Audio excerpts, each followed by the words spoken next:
Hello, everybody. Mark with Midgard Mercantile here, back with another show. It's been a little while, so decided that we might as well get back on the wagon here with doing our streaming every weekend, from Mother's Day till our online store. Got all sorts of stuff to do, but finally all that stuff is done. So I guess the first announcement is that our online store is officially redone. It's finally up. Took a lot of work. Um, but it's up, so that's great. All of our tumbled stones are up there. It's fully functional. You guys can, add a bunch of stuff to a cart and check out. It's very professional. Very proud of it. So check that out. Today we got a lot of rocks and minerals to show. Maybe a couple fossils. I don't know. We got a big table of stuff, so I'm gonna get through it as quickly as I can, and yeah, we'll see where we get to. So first of all, just to kind of give you guys an idea of how we do this. So we have a little showcase display here, and we have all sorts of minerals, and we're just going to go from one crystal and fossil to the next, basically. Yeah, each thing has a price. Each thing is from a place. I'm going to describe it. I'm going to tell you guys what the price is. If you guys are interested, please drop a comment in the comment section below.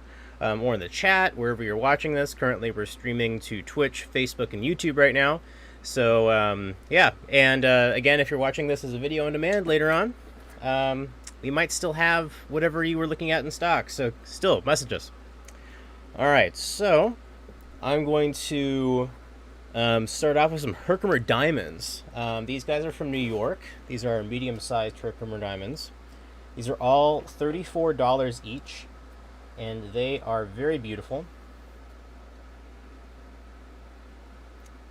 Now, as you can see, most of these guys are kind of like clustery sort of specimens. For those who aren't familiar with what Herkimer diamonds are, Herkimer diamonds are quartz crystals that are naturally forming double terminated crystal points. So that means they have 2 points, so it's double terminated. And all the facets kind of connect together at these terminations. That's what makes a point a point. Now, what makes these kind of unique is that these are actually very rare. They're much more rare than diamonds themselves. The name, it comes from there's a story, a backstory behind it. Yeah, basically what you need carbon in the earth to be able to have these form. So that means coal or oil, bioluminescent coal, peat, basically any amount of carbon in the soil is necessary for these to form. So for some reason, the carbon is kind of what makes these Herkimer diamonds double terminated. It kind of makes it what they are. The name, however, I'm going to move on to the next one. The name comes from the town of Herkimer in New York, named after a Revolutionary War general. And this general wanted to fund his army to fend off the British. So what he did was he just basically scoured the woods of upstate New York looking for resources, and he came across these what looked like diamonds sticking out of the ground. So he ordered all of his soldiers to start mining them. And after many long weeks of mining, they had an appraiser from France come over, and the appraiser looked at them, a gemologist, and said, I'm sorry, but these aren't diamonds. They are quartz crystals, and they're worthless. So the general dumped them, and that was that. So the name stuck, though. They called them Herkimer diamonds after him. They named a town after him, and you can find these guys still in New York. In fact, many of these we mined from New York. We are kind of like in connection with a couple of mines up there, so we get a lot of our larger Herkimer diamond specimens from them too. So yeah, I mean, definitely if you're ever up there, that's like a place to stop. You can actually pay to dig and mine up there, so it's very cool. This is another one. This is kind of more of a true double termination here. Now, the quality of the quartz is kind of like, I wouldn't say it's untrifled with, but it's very clear, very good quality. The fact that they're, naturally double terminated makes them rare, makes them kind of high demand. So that's kind of what makes them kind of like the price that they are, depending on their size. So these guys right here, again, $34 each for these guys. Very beautiful. We have a couple Herkimer diamond specimens that actually have some hydrology going on. So we have like fluid trapped inside of them. So because they form around carbon, these guys can actually form around like oil wells. And they can actually get little bubbles of petroleum trapped inside the crystal. And petroleum is, the color of petroleum is like kind of like a yellowish kind of green color. So petroleum is fluorescent, so if you use a black light on those petroleum Herkimer diamonds with the oil trapped inside, they glow like a neon green color. It's very pretty, very cool, very rare. We have a couple of those left. Yeah, these guys are just absolutely beautiful. All right, this is our last one in this little series here. Now, Herkimer diamonds in the metaphysical community, they're very sought after. They're because of their double terminations. It's believed that the terminations are great for channeling energy. So these guys are like, kind of sought after in the metaphysical community. So most people should know in that community what a Herkimer diamond is. And if you don't, well, we are telling you right now. So these guys are really pretty. And as you can see, they start forming by like having a tiny little seed crystal that sort of starts. And we can kind of see that now. It's still attached to the matrix of the rock, which is right here. These form in dolomitic limestone, which is very hard rock. Basically, the way you mine these, it's very difficult. You get like a big boulder, and you just start whacking it with sledgehammers until it just happens to fracture and break apart. So it's definitely quite a time-consuming and tiring process. And when I was there mining these, I had to do it in the middle of a heat wave. It was like their worst heat wave on record at the time. So that was not fun. So again, these guys, all of these are all $34 each. And they're a pretty decent size too. So definitely let us know if you want one of these. And we're going to move on to our next little grouping here of minerals. So I think next what we're going to do, we'll look at a couple of these halite clusters from Trona, California. So halite is, if you are a known individual, you'll know that it's basically table salt, NaCl. So basically the pink color comes from little bacteria that actually live inside the salt, and the bacteria is actually what gives it the color, not like iron or anything. So the salt crystals, they actually grow naturally like in this cuboid shape. Now because of how easily they can be dissolved and weathered, they only form like for a split second in geologic time, and then they just disappear again. So these crystals, they come from Trona, California, and all of these guys, let's see what the price is. We're selling these for $19 each. Not bad price.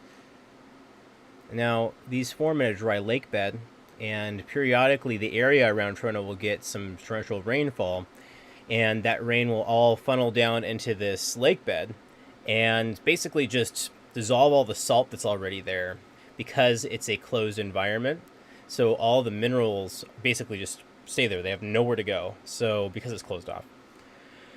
So all that salt just collects there over millions of years. And whenever it rains, the water dissolves the salt, and it leaves behind this basically this maybe 3 foot to 4 foot deep layer of water in the dry lake bed. And in that course of time, the water will dissolve the salt, and bacteria that, an algae, that kind of thing, will just grow. It'll just grow really fast. There's like endemic, species of bacteria that live there probably that are just catered towards that one lake bed. Also things like brine shrimp, that kind of thing. But these guys, when they form, they crystallize in the water as the water starts to evaporate away. So as the water level starts to drop, the crystals will basically just recrystallize out. The minerals will kind of just redeposit. And when that happens, you can go in and take some pieces for yourself. So these guys, you can actually get this stuff yourself if you wanted to. It's in the middle of nowhere. And the town of Trona, that's like their novelty. So if you go there, you can't just collect it for free. You have to like go there and like pay a little fee, and there's like a collecting day. I mean, that's like the thing that's makes their town their town. But as you can see, it's like this stuff is kind of pretty, you know.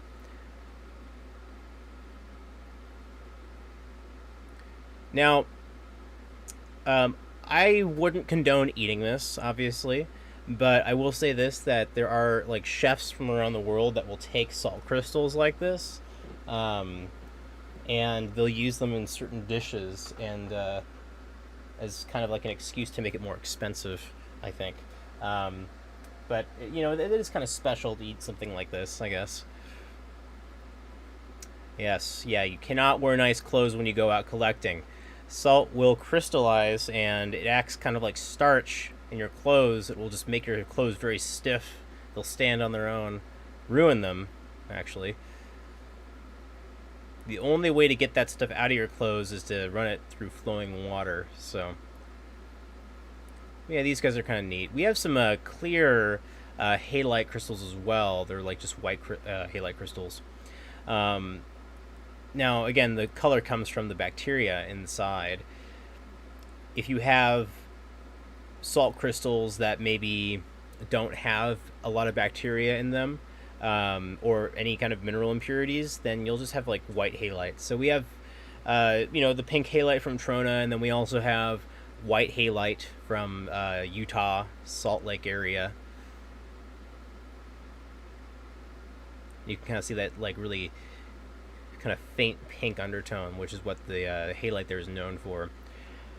The Trona halite, in fact, is actually like pretty well known in the rock hounding community. I mean, a lot of people just know about it or have been there. Here's another one. This one's a lot more pink too. Very pretty.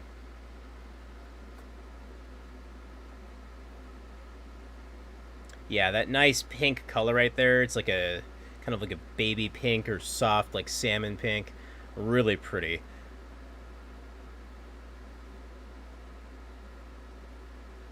Now again, these guys are all $19 each, so if you want one of these, let us know. I'm going to show one more and then move on to our next grouping here of specimens. And we got a lot of stuff here, so I'm hoping I can get through it all. Alright, so our last piece I'm going to show. I just really like this piece. It's kind of neat. It's very pink.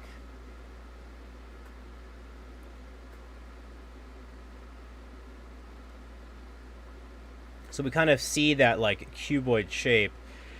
This is kind of like the corner, I would say, of like a cube. We got a couple of right angles here.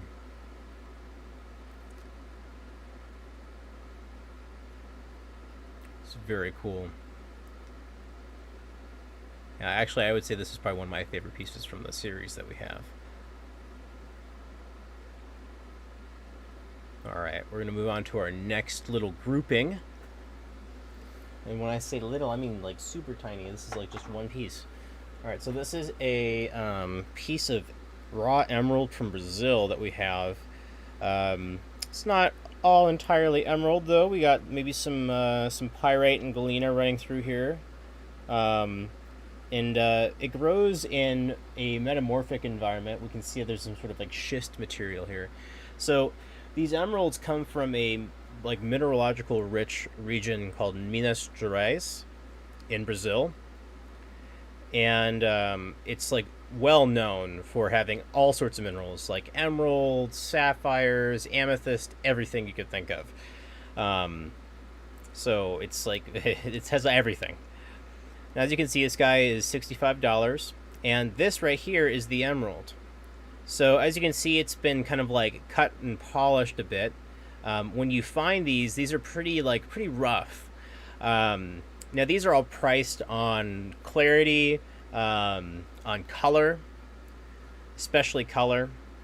So the greener that the emerald is, the price definitely goes up. The clarity, the higher the clarity, price goes up. So as you can see, it's not super clear, so the price is like, 65 bucks. That's pretty normal for an emerald.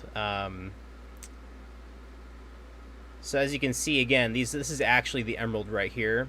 So we can see that kind of like green crystallization there. Now, being a type of corundum, this should fluoresce under a fluorescent light. So give that a shot if you want. Very cool. Now, this material here, this is a type of schist. Schist is a metamorphic rock, and I know it sounds kind of funny too. And basically, you have all sorts of like sedimentary layers in the mountainsides that are just laid out, basically. And when you compress these things, when you basically collide tectonic plates together, these sedimentary layers are basically getting squished and squished and squished. And if you have enough heat and pressure, you can actually pulverize it and completely turn it into a flattened pancake kind of rock. So that's what we call schist. Schist is basically that. So basically, it's kind of like characteristically, you'll have a lot of like shiny little flakes, as we can see here. And for this specimen, it kind of adds like a nice little aspect, like a nice little complement to the whole piece in general.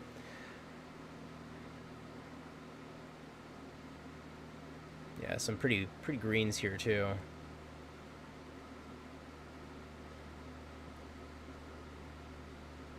Alrighty, we're gonna move on to our next little grouping. So we got some Super 7 Amethyst. And Super 7 Amethyst has 7 different minerals in it. And it's amethyst. It's very cool, very pretty. Now these are all priced individually, I believe, so I'm going to just kind of go through these one at a time. So this is kind of what it looks like. This guy's right here is 29 bucks. And as we can see, we have our amethyst in here, and then we have all this whole layer cake of minerals here. All sorts of stuff in here. Now, you could technically call each little layer a phantom. So phantoming occurs when you have the crystal that's growing, and something changes in the crystal formation process, that maybe you'll have like an introduction of some new chemical or some new water from another location in the earth. Something changes, right? And whenever that thing changes, you'll have a change in the crystal record. So, as you can see, you have, this kind of like cluster growing initially, and then something happened for it to change. So it changed and started growing, and then it changed again, started growing. So generally when we have like lots of reds or purples or oranges, especially in the case of amethyst, we're talking about introduction of iron. So we have a lot more iron solution in here, and maybe a lot more towards the end, since there's some harder deposits of iron hematite crystals. Down here you might have more like manganese or magnesium, so a lot of like heavier elements. So again, it's kind of like, you can't read it like tree rings. You don't know exactly when this occurred, because crystal formation can happen at a lot of different rates depending on your heat and pressure. But you can definitely look at the story the crystal tells and look at this and say, okay, well, I can see this crystal, see this layer cake of stuff, and basically understand, what happened, what made it form this way. All right, that guy is $29. We're going to move on to our next one here. This one has a lot more hematite in here. This one is $36.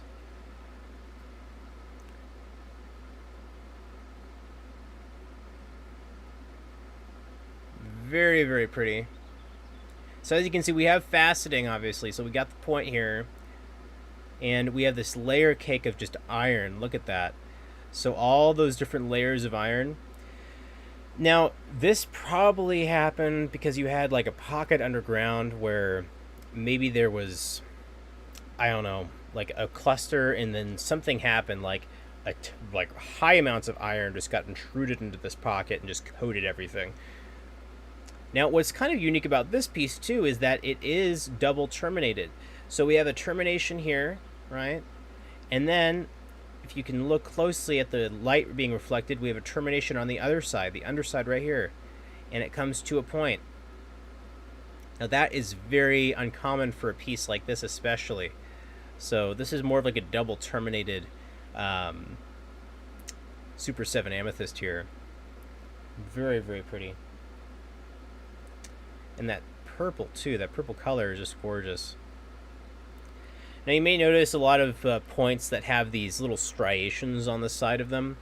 These are just growth lines. Basically they coincide with those different layers, those phantoms inside the crystal. So depending on, you know, the time of day and the weather, right? Depending on what the environment was like in the pocket it was growing in, that's kind of like your record. Those are your tree rings, basically. It's very cool. Yeah, I didn't know that this was double terminated either, so definitely a steal for 36 bucks.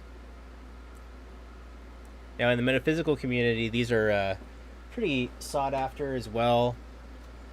The idea is that it has all these different minerals in it, so it kind of like is a collection of all those different minerals, right? So each mineral has its own, you know, metaphysical aspect. So it's kind of like it's like a combo meal. You got everything. You got your French fries, and you got your burger, you got your milkshake.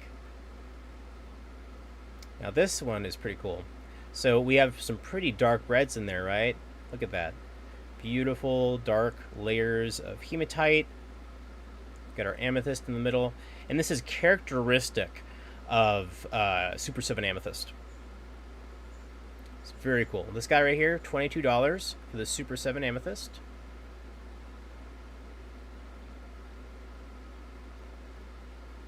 Now you may also notice these like little like white blooms growing on the surface of the facets.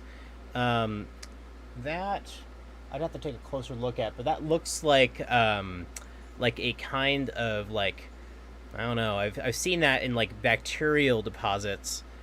There's actually iron-eating bacteria in nature. What they'll do is they'll take the iron and kind of like use that, and like they'll take iron oxide maybe. But basically what they'll do is they'll just like produce a bunch of like little iron crystals that will settle down to the bottom of like an old mine or a bog or a swamp.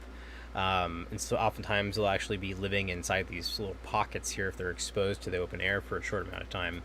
And a lot of those can actually leave like little deposits on the surface. So that might actually be biologically created. It has kind of like an oil slick sort of nature to it, so it's kind of why I think that it's kind of very, very cool. I like it. All right, again, $22 for this guy. We've got a couple more here, and then I'm going to move on to our next little thing here. All right, so these guys, looks like we have a couple in here. I guess these are all $15 each. Now this is really cool. We have a lot of double terminated ones here. Now this is our double yeah, it looks like only one actually. All right, look at this. Double terminated. We have a facet there, a facet here. Now that is pretty uncommon.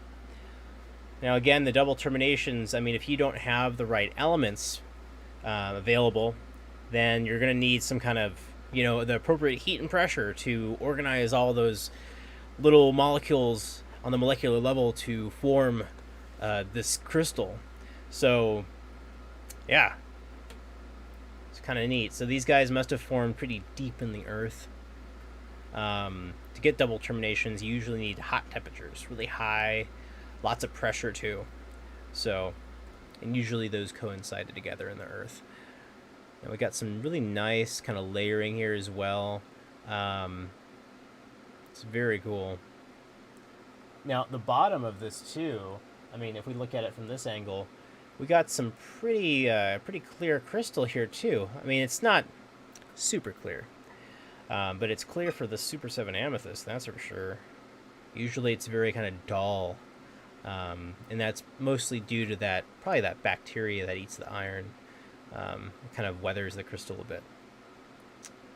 So again, these are all 15 I'm going to show. This guy's kind of neat. It's kind of like a little heart. Look at that. Really cute. We got quite a few layers in there that are pretty well organized as well. Very nice. Yeah, it's like a little heart. Very, very cute. Now that deep purple in there, usually your Super 7s are not going to have a lot of really deep purple in there. All right, Lisa, I'll put it aside for you. Yeah, I think that's actually our deepest purple one that we're showcasing today. So you definitely took the cake on that one. This next one, there's no double terminations. It's kind of like an interesting, kind of weird point. Yeah, it almost looks like I don't know what it looks like. Kind of weird. Got some interesting, like really bright orange iron deposits there. So that when I say iron deposits, anything that's like red like that is usually going to be like iron oxide. So, and that will tell you something, right? Oh, we got like a bit of a termination there.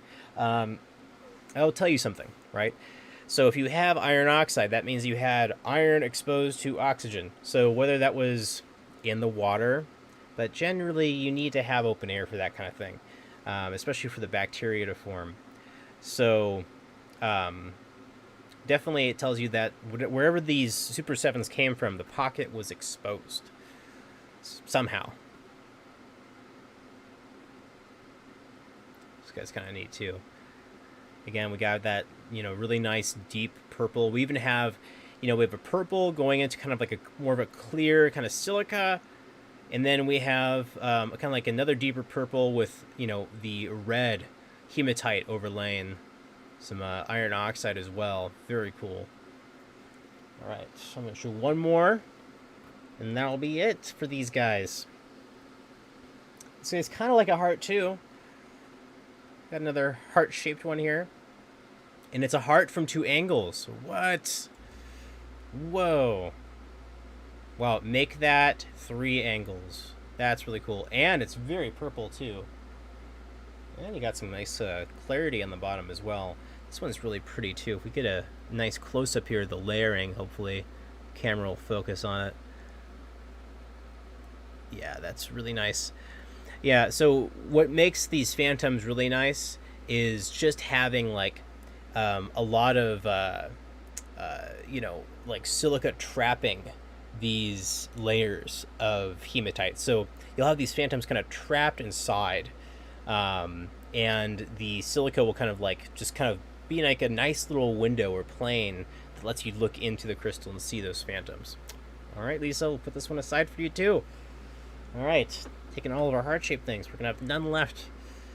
Okay, so we got all that taken care of now. Those were all of our Super 7 amethysts. Very cool stuff. All right, so we're gonna move on to our next little grouping here. I think I'm gonna look into this little flat. What do we got here? We got some large round geode halves. These guys are probably from Brazil. I'll take a look here. These might actually be from Mexico.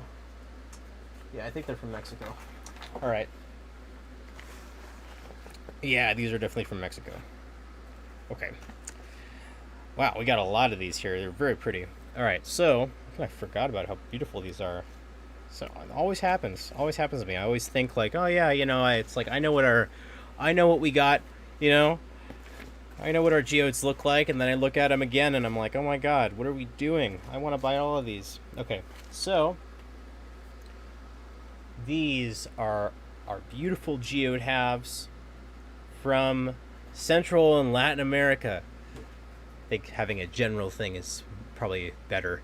I believe these do come from Mexico, though. Mexican geodes usually have like a certain kind of like pattern and coloration, but these are absolutely beautiful. You'd have a beautiful layer cake of just layers, lots of nice strata in there. So the agatization of these geodes is just gorgeous, just phenomenal. Oftentimes you get these really pretty, like baby blues, pinks, purples. Oftentimes, sometimes what can happen is you can have an intrusion of maybe some, metallurgist ores making maybe depositing some turquoise inside. I have one like that. It's not for sale though. These guys are all $12 each. Pretty good price, I'd say. So especially for the size, it's like a little softball or baseball or tennis ball or something like that. Definitely very pretty stuff.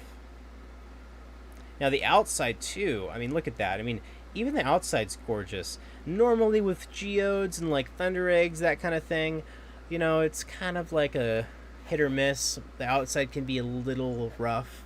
But for all of these, the outside is actually very pretty. Yeah, very gorgeous. But yeah, these are all $12 each. Very pretty stuff. We even have like a nice little cluster in here as well, right in the center. That clustering is kind of uncommon, so most of these are going to be solid through and through. All right, Lisa, put it aside for you. Next, we got this tiny little guy. Still $12 each, though. Take a look at this. Very pretty. Now, what's kind of neat is you can actually see the intrusion here.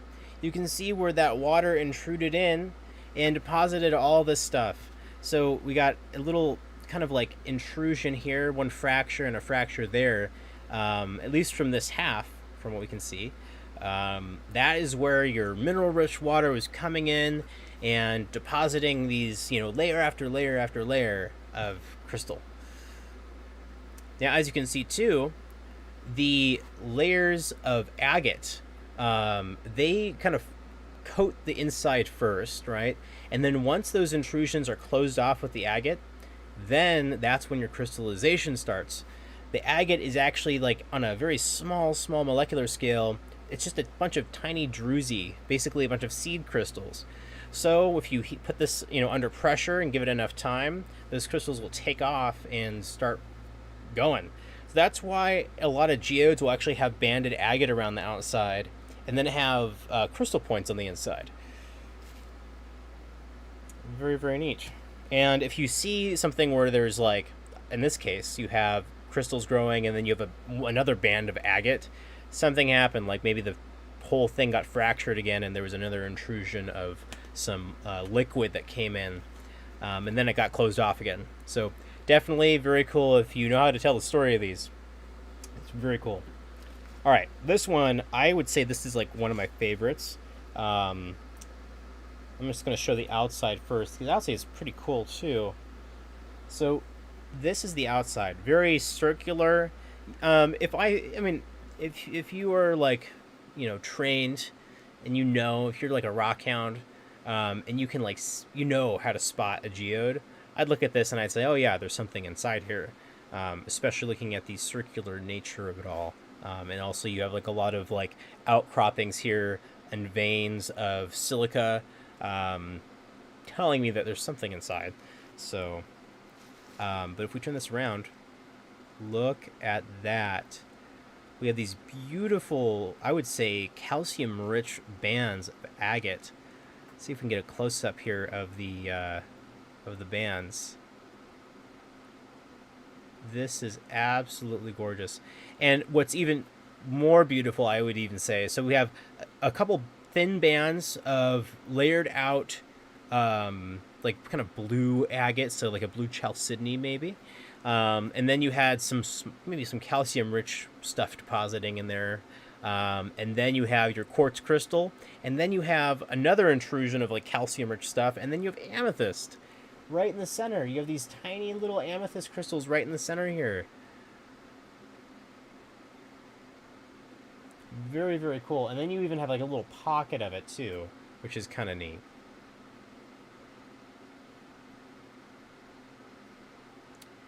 Yeah, the color combo in this is like very nice. I really like this one. Again, as a reminder, all these guys are $12 each, and if you see something that you like on the stream, just drop a comment in the comment section below.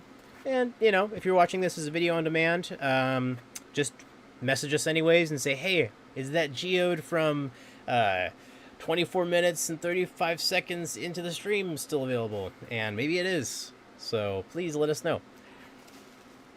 Yeah, these are absolutely gorgeous. Yeah, again, I'd say this one is probably my favorite.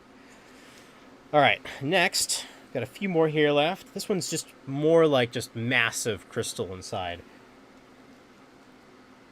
Again, that nice, really pretty blue. We almost have like a crescent here going around the whole geode, almost like a crescent of agate. In the center that we have a beautiful kind of bloom of quartz and then some amethyst in the center. We got some, maybe an intrusion of iron. And then we also have this exposed pocket right here, which is open. So definitely really nice display here. This is like a classic like display of the geode, I'd say. And then, of course, the outside is really pretty as well. Now, one thing I've always wanted to do is get a bunch of slabs of agate or, like, geodes and, like, make, like, stained glass out of them. You know, just thinly cut slabs and just, like, make a stained glass window or, you know, like a coffee table. Something big like that I think would be really neat. And there's been a couple people, like, places I've been to, there's, like, nice, like, kind of a well-known rock hounding spots where there's going to be, like, a diner or bar in town that has, like, that, you know, of course, like, you know, the old copper top bar with maybe some, like, inlaid resin with agates and rocks just inlaid inside the bar or the floor. Prineville, there's a diner in there that actually has that. So very, very cool. If you're ever in Prineville rock hounding, go there to that diner. It's very neat. It's in downtown Prineville. All right, we're going to move on to our next one. This one, a lot more hollow. So you can see we have kind of like a rough outside, and then boom, big crystals. We can see some faint pieces of purple in there, and like we have kind of like a little hidden gem in there, right? We have a little hidden crystal cave. As you can see, there's like no agate whatsoever. This went like straight to the crystallization process. So there must have been like some sort of seed crystal in there or something that sparked this off when there was heat and pressure involved. But very, very neat. Again, these guys are all $12 each.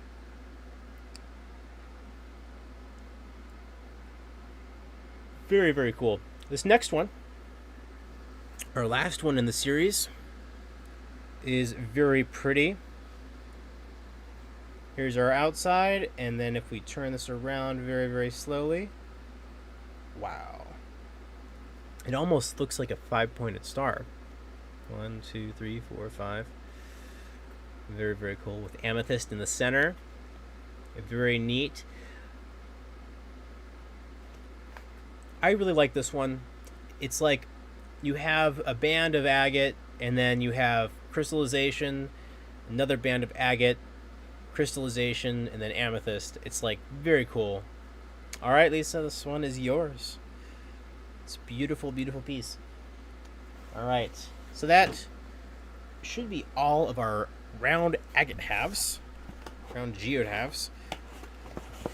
I think now I'm going to look at some palm stones. So we got a ton of palm stones. If you've been on our website recently, within the last week, you have probably seen our updated tumbled stone section. We have 57 different kinds of tumbled stones. It's a lot. There's a lot to put up. It was painful, very painful, but I got it done.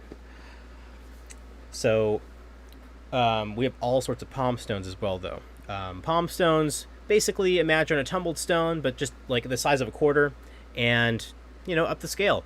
So about this size, about the size of, you know, maybe, you know, tennis ball, something a little smaller, something you can easily fit in your palm. These are great for meditating. These are great for metaphysical purposes. Hold this, feel the energy, that kind of thing. Very, very cool. Now, these are our selenite palm stones. The selenite comes from Morocco. In fact, most selenite on the market does. And selenite is a evaporate mineral, meaning that you need to have the presence of water evaporating for it to form. Generally, these are going to be forming in areas that are ancient seas. So, during the time of the dinosaurs, certain places that are now above water were actually underwater, and due to various things. So, for example, there not being much ice on the planet at the time. During the time of the dinosaurs, during the time of big beasts walking around, we had temperate climates. So, no ice, lots of water, lots of big oceans. So, a lot of those oceans covered a ton of land. And as things started to move around, you'd have various continents colliding. Things would get uplifted. Then, of course, you have the classic Cenozoic ice ages that occurred, and so that made a lot of that water recede. And whenever you have receding water, you're going to have a ton of these evaporate minerals, so like halite, gypsum, selenite, calcite, all sorts of stuff like that. So these are really pretty. They form in these crystalline rods, and the rods actually act like fiberglass. They channel light through them. So as we can see, they're like very linear, straight up and down. So light will come in through the top. And as we can see, if we look close enough, you can actually see my finger on the other side. The light is traveling through the stone and kind of coming back through on the other side. So it appears as if my finger, you can either see my finger on the other side or you can see the visual of it on the surface of the stone. So as you can see, it's not a flat stone, right? So you're actually cutting across these fibers. So it gives the appearance of this like cat's eye effect on the selenite because it's cut like this, which is really, really pretty. All of these guys here are $6 each. Not bad at all. These are very beautiful. And they're all about the same. So, if you want something like this, they're all same size. There's not a lot of variation with these. So, if you want one, just say you want one, and we'll get you taken care of. But I'll show a couple, since, they're very pretty. Might as well show them off.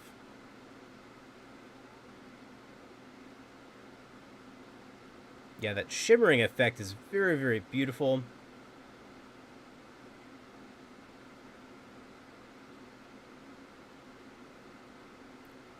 Now, being an evaporate mineral, they do dissolve not in water easily, like some of them do, but this guy, it will weather easily in water, especially water that's corrosive or acidic, or has lots of salt. So highly alkaline water is not good for these, so don't leave them in water. They'll decompose and kind of redissolve back into the water. In fact, a lot of these are actually found in deserts. You can find selenite in the imperial sand dunes out east of where we're located. You can find these in the Sahara, in Morocco, in China, all over the place. Again, those are all $6 each. We're going to move on to our next little grouping of palm stones here. I think before I get onto this labradorite, we're going to look at the window quartz. So window quartz is basically just tumbled quartz that has like a slice taken off, right? So you have a rough piece of quartz, like this.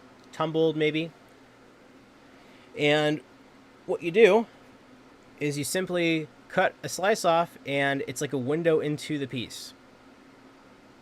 So as you can see, it kind of acts like a window. The whole side, the whole thing is roughed up, and then you have a slice that's taken off that kind of lets you look into the crystal itself. The fact that the outside is all roughed up gives a surface for the light to reflect off of inside the stone. So, which is kind of neat. So a lot of these window quartz here are very, very pretty. These are all $3 each. $3 for all these beautiful pieces of window quartz. This one's kind of smoky, kind of a neat little smoky window quartz. There we go. Yeah. Very, very pretty. All of our window quartz specimens, the material comes from Brazil.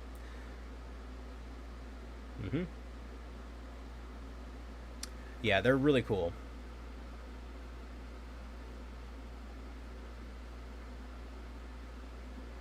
Yeah, and being $3 each, it's like not bad. I mean, quartz is a relatively common mineral. It's actually one of the most common minerals on the planet. You can do a lot with quartz. It has, it comes in many different shapes and sizes. So this is just yet another way to display this beautiful mineral. This one is probably like one of my favorites here.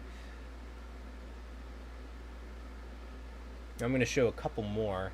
Now again, these are $3 each, and we're currently in the works for getting our palm stones up now. Now that we have our tumbled stones up, next is the palm stones, and like we're going to work our way up from there. So as long as these are not on the store, just contact us, let us know that you want some of these, and we'll get you hooked up.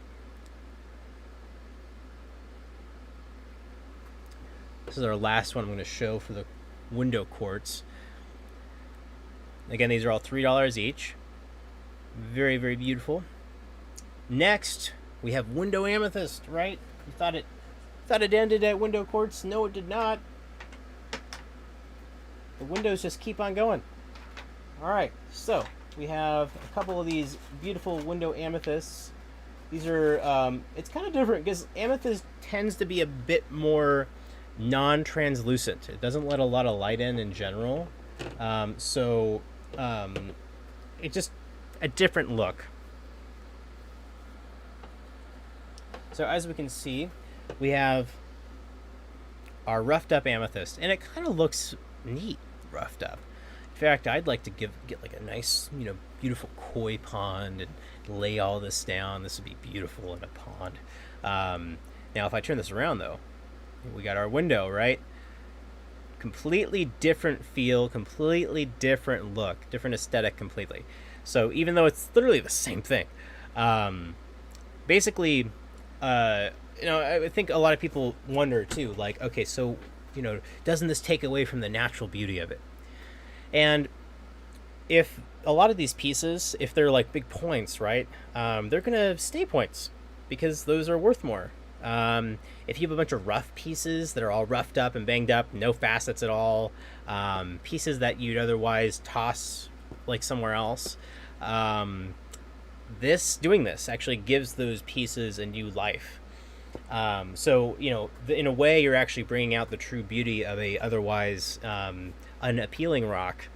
So yeah, I think that this is a very cool thing to do. As a rock hound, and as other rock hounds will know, you'll have a lot of rough, right? Sometimes you can't take everything home, and sometimes the rough is like really a little too roughed up, so you can't really do anything with it. So cleaning it up is really important. Now all these, again, $3 each. $3 each for these as well. So all of our window quartz is going to be the same price unless we get some that's going to be higher in quality. If we do happen to get higher quality window quartz, then it might affect the price. As you can see, that's just really, really pretty. It's completely different feel too. Even the outside of the stone as well is really pretty.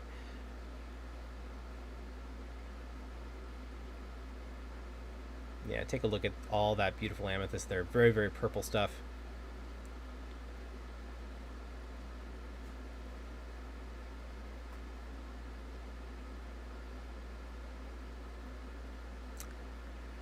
Yes, it can be very rough, not being able to take all your rough home. Um, However, I try my best to take everything I pick up home. So I think it's the same concept of putting food on your dinner plate. If you're not going to eat it, why put it on your plate? Only put on your plate what you're going to eat. Don't let it go to waste. So I kind of like that. I live by that. You know, it's like if I'm going to pick up a rock out there in the middle of nowhere, um, you know, it's like there's no point in wasting the energy picking it up in the first place just to dump it. So I try to make that decision like as I'm like about to pick it up. Like, okay, is this really worth it? Is this boulder really worth taking all the way back home with me? And oftentimes I say yes. So, all right, next, and I think lastly in our palm stone division, we have our labradorites. So I'm going to show just a handful. I'm just going to grab a random handful, not even pick out the pretty ones. We might even have some terrible ones here. All right, so let's take a look. So labradorite is actually a type of feldspar. If you are familiar with labradorite, you know that it's very shimmery and very beautiful. If you're not familiar with it, well, you're going to find out. Take a look at this. So feldspar has a couple of different cleavage planes, meaning planes where the crystal or the rock cleaves at. So those cleavage planes are planes that are weak points in the molecular geometry of the rock or the stone. So let's say if I got a hammer and I broke up a rock, generally speaking, because everything is made up of atoms, right? The weak points are going to be those bonds that are between those different crystal segments. So if I hit a rock with a hammer, it's going to break upon those segments. And so if I have a cubic type crystal, most likely it's going to break up into a lot of different pieces of cubes. So I'll have a lot of smaller cubes instead of one large cube. Now, what's kind of like nice about this is that the cleavage planes, it's not about how they break in this case. The cleavage planes are all about how the light comes into the stone and refracts and diffracts the light. So you have light coming in and it will like basically reflect off of the cleavage surfaces inside the stone and split it all up, giving these beautiful shimmering colors here. So all of these palm stones here, these are all $12 each. Most of the labradorite here, I mean, it comes from various places, right? So we have some of the palm stones might come from Morocco, some might come from Pakistan, some might come from Madagascar, some might come from Canada, some might come from the United States, some might come from Brazil, you don't know. Some might even come from Japan. So it is a fairly common type of feldspar. Not as common as like potassium feldspar or anything like that, but you can find it for sure. There's a lot of it. So labradorite is going to be shimmering in all sorts of different colors. Generally, the most common color you're going to see is going to be like blues, greens, yellows, very rarely reds. If you see a red, little tiny red spot, like we even have some red right here, or like kind of like a light pink, that's really rare. So the more exotic colors are going to be your more like warmer tones. The cooler tones are a lot more common. Now, I don't know exactly what causes that. I would only assume that, it just splits up the light more. So that maybe the amount of crystal that the light can travel through is just, there's more of it. So I would assume that would just split up the light further into different, wavelengths, and then that would maybe give you that appearance. Now, because of the different resonance frequency of the crystal, depending on where you are inside the piece of feldspar, right, inside the piece of labradorite, you could have a situation where only one part of the labradorite is good at kind of like refracting green light or red light or blue light or whatever it is. So, and oftentimes what can happen is that one piece will the light will come in and it will take in like the red and the yellow or the green, and then it'll continue on, and it'll go into another part of the crystal that can only take in like green. So that's what actually gives the static the coloration of the labradorite. So the shimmering effect, it's consistent. It doesn't change. Notice that how no matter how many times I turn it, the yellow is always going to be there where it is. The green is going to be there, and the blue is going to be there. So it doesn't change. So that tells you that the parts of the crystal are just on a very small level are just crystallized, differently. So it makes the rock variable. Besides all that scientific stuff, it's just really pretty stuff. People have been making all sorts of things out of labradorite for thousands of years. It's very cool. I like it. It's pretty. And for $12, it's a steal for one of these guys.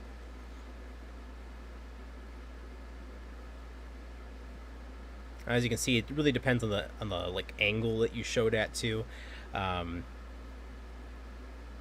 Yeah, I mean, just take a look at that. Very, very cool.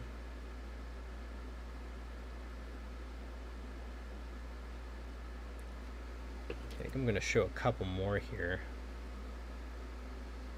Now this one is kind of neat. It's like a really dark piece of labradorite, but there's like a couple like little blue shimmers in there.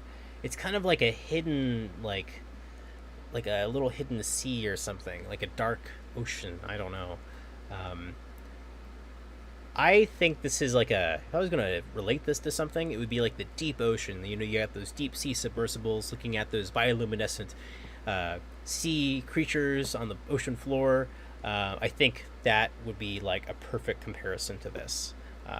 Very, very pretty. Now, for me, I'm all about contrasts. I mean, that's like my whole thing. Really complementing contrasts, like just from an artistic standpoint, that's something I'm really into. Some people aren't into that, so but I think they're just gorgeous. Well, I'm glad you think so. Oh, this is really pretty too. We got like a nice consistent green here. Yeah, so like having those like really bright colors too, the brightness of the color, that's something that's kind of rare as well.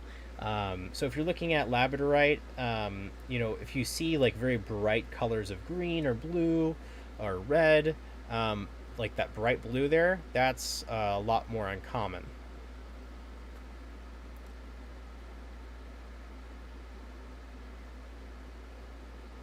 Yeah, these are beautiful. All right. So again, these are all $12 each. Going to move on to our next little assortment here. We got a lot of stuff, and I think it's actually a perfect amount of stuff. Hopefully not too much. We'll find that out. All right. So next, we're going to look at this flat here. Looks like we're going to be looking at our aura quartz again. So hopefully this catches some eyes. All right. So looks like we got some angel aura or platinum aura. All right, so I guess I'll just take a couple pieces here because they're all absolutely gorgeous. Now, we did a Instagram post, like maybe about 2 months ago, about these guys, and they're really pretty. So cactus quartz is basically you have a quartz crystal point, and it's covered in a bunch of tiny little thorn-like crystal points. So it's that's why they call it cactus point. It kind of looks like a cactus, sort of. It's very cactus-like. So I'm just going to take a handful here and just kind of show you guys what, like in general, what we're looking at. So our aura quartz is treated quartz. It's not natural. If anybody tells you it's natural, they're wrong. Now, look at this stuff. Very, very pretty, right? So the aura quartz is basically a coated quartz, and what people do is they get a vacuum chamber, and via vacuum deposition, they suck all the air out of this chamber, right? And they put something inside. They put like any object they want. So in this case, a crystal point. And what you do is you pump in a vaporized metal of some kind. It could be any kind of vapor, really. But that vapor will deposit onto the surface of the crystal and oxidize, and it will leave a molecular thin layer of whatever that metal is. And in this case, it was platinum. So the platinum will oxidize, and it will give this kind of really pretty, like baby soft coloration. Um, in the metaphysical community, it's thought that the different materials that are coated on, let's see if we get a nice focus here. The different materials actually give or yield different effects metaphysically. So in the metaphysical community, it's a big deal. But you know, from an artistic standpoint, I think they look very pretty. Um, they're absolutely gorgeous. Each facet just being coated in a metal like this, metal in general, highly reflective material, so you're going to have light just bouncing off of it. Since you have those really tightly packed atoms together, so the light's not going to go through. Now, if you have a thin enough coating, however, you can let the light come through. In this case, you can actually have the coating just thin enough to where you can actually see like your finger on the other side through the crystal, which is really neat. Now, all of these guys, price-wise, we're looking at $9 each. So not bad for a platinum-covered crystal point. And that's right, platinum. Platinum is very expensive. Very, very expensive. And we have some that are like sunset aura, that's what they're called, and cobalt aura, all sorts of stuff, titanium aura, and they're all coated with like things like titanium, cobalt, gold, that kind of thing. Alrighty, put this one aside for you.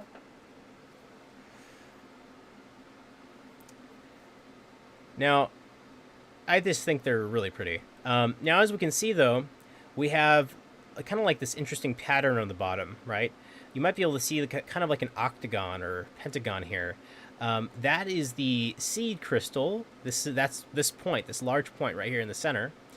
And something happened to the cactus quartz, or the quartz point, I should say, to make it turn into a cactus quartz. So generally what can happen is that you'll have like recrystallization occur, and then you have just more points just show up out of nowhere. These are fairly young crystals, but that's generally how they'll form. You'll have a couple main points, and then something happens in the crystal's growth process that starts crystallization again. Now you can artificially create this as well if you have a lab, but these are natural, so no lab involved with that. But in places like China, there are like a lot of big crystal growing labs, and they'll make all sorts of kind of really neat things. I mean, like I'm neither a fan, and I'm not a fan either of treated quartz or lab grown crystals. I think they're neat, they're cool. I do think that when something has like a geologic history, it's also really cool, and oftentimes even more cool. So that's my own opinion. Nevertheless, these are absolutely gorgeous, very, very pretty, and for $9 each, not a bad price. I'm going to show a couple more here. This one's really neat. We got like kind of like 3 points here. I think, what was it? Cerberus was a 3-headed dog. This is the Cerberus of our treated aura quartz. We got 3 main points here with a bunch of cactus quartz right in the middle. Kind of neat, too. That symmetry is really nice. Yeah, from an angle, it almost looks like a dog, doesn't it? Got like a little nose here and 2 ears. A little snout. Yeah, maybe this is our wolf quartz.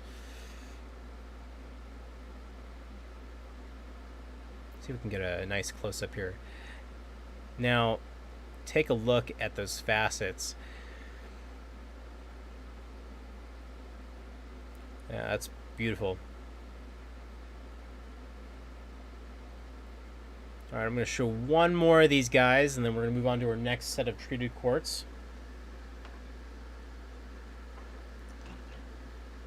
Let's see, I'll pick a good one. This one's very pretty. Yeah, so a lot of these guys are just really cool. And each individual facet is just like a mirror. It's going to reflect off all that light. So in the sunlight in your windowsill, it's just going to look beautiful. It's going to be like a disco ball around your room, the living room, the kitchen. So very cool. Alrighty, we're going to move on to our next little series here. Got all the aura quartz. All right, let's put these away. So next, I'm going to show some sunset aura quartz. And the sunset aura quartz, it's coated with gold, I believe, and it is kind of like a bit different. It looks almost like a sunset coloration, very golden in color. So it's very pretty. I actually like the. I mean, I like pastel colors too, but the sunset aura, just how bright it is and how colorful it is. I really like that actually, comparatively. All right, got another flat here. Ay. We have a lot of flats. All right, let's pick a couple here. Got all sorts of them.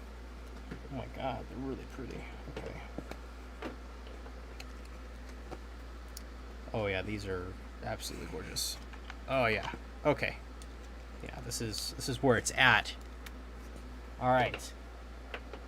I think the first one I'm going to show something similar to what was shown before.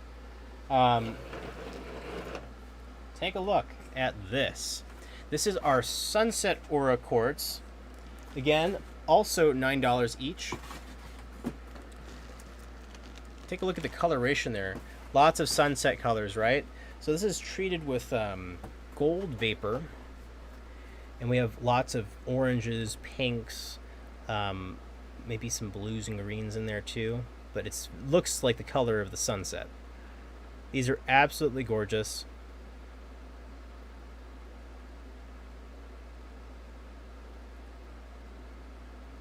Now the same process as earlier, right? That vacuum deposition, you got a seed crystal, something in the center of the vacuum chamber, and then you have an intrusion of metal vapor, which coats the crystal. This one is by far my favorite.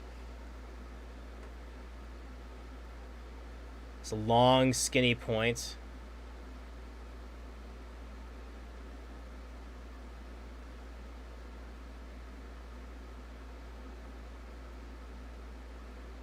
Yeah, this is absolutely beautiful. Let's take a close look here. Look at that tiny druzy. Alrighty, put that one aside for you. I mean, I wish the camera would focus, because this is absolutely gorgeous. This tiny druzy. I think we almost got a focus there. Yeah, there we go.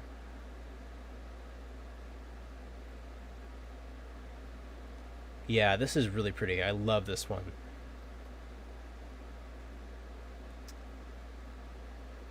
Absolutely gorgeous.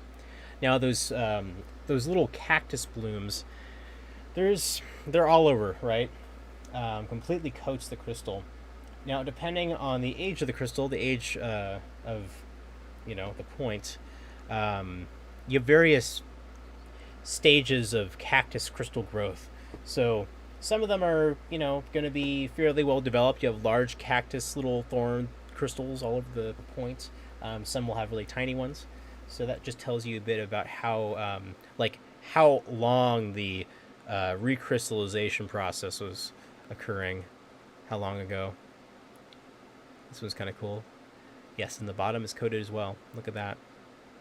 That is really neat. That color shift there.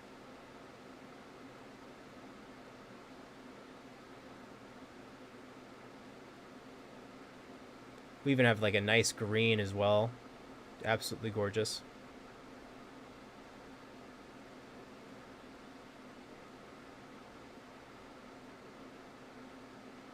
Again, these are all $9 each. Not bad. These ones are more like the other points. We have like these long kind of points with the cactus on them. Now that coloration is, you can tell that was a thick coating right there. Look at that.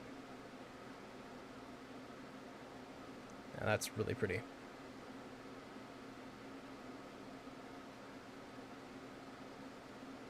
Now for the bottom to be coated like this, someone had to go in and manually flip all of these inside the vacuum chamber. They had to stop the deposition process, flip it over, and restart it again. So the process itself is painstaking. That is for sure.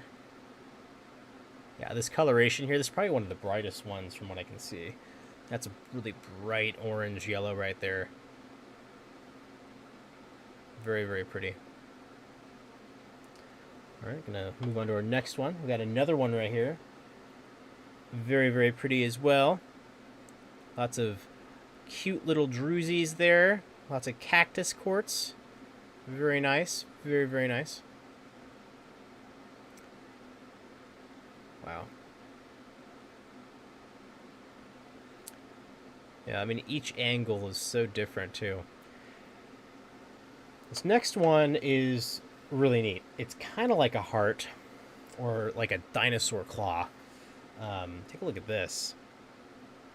This, I would say, looks like a dino claw. It's just really cool. Kind of looks like a heart if you cover up that point. So it's kind of heart shaped. The color, though, I mean, look at that color. That's almost reminiscent of like some titanium coated quartz, but I mean, geez, to get that kind of oxidation on there, that's really pretty. It's a very, very thick coating. This one's absolutely gorgeous. Let's see if we can, how close we can get to this guy before it gets too unfocused. There we go.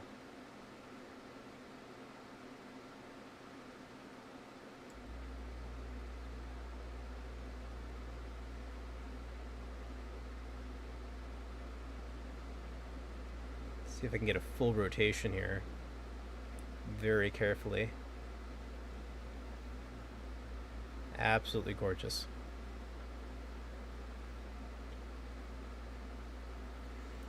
Oh, yeah, that's, I mean, just look at that. That color change right there. Absolutely beautiful. Ah, all right. This next one, we got another beautifully colored one. Take a look at this. This is just the bottom. I mean, the bottom is just gorgeous. And look at that. Ah. Oh my god. Absolutely gorgeous stuff here.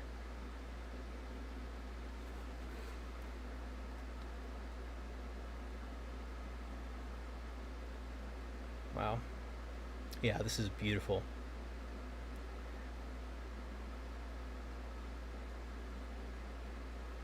Yeah, look at that coloration there. See, that is the kind of oxidation that you don't normally see. You have that whole rainbow of color. Look at that. So you have, it's like right here. That's just on the bottom. That is really cool. You have every color of the rainbow there. Green, blue, red, purple, everything. That is very hard to achieve. That's for sure. Alright, I'm going to show one more of these guys, and then we'll move on to our next little flat here. It's more of like a dull steel blue color. I'm kind of like a fan of that. I actually, the more metallic minerals, especially since these are like coated in like gold, a lot of these are like, I'm a big fan of metallurgist metals and ores and minerals, so for me, I love that stuff. Anything that's like metallic, that's like my thing. So galena is my favorite. I love galena.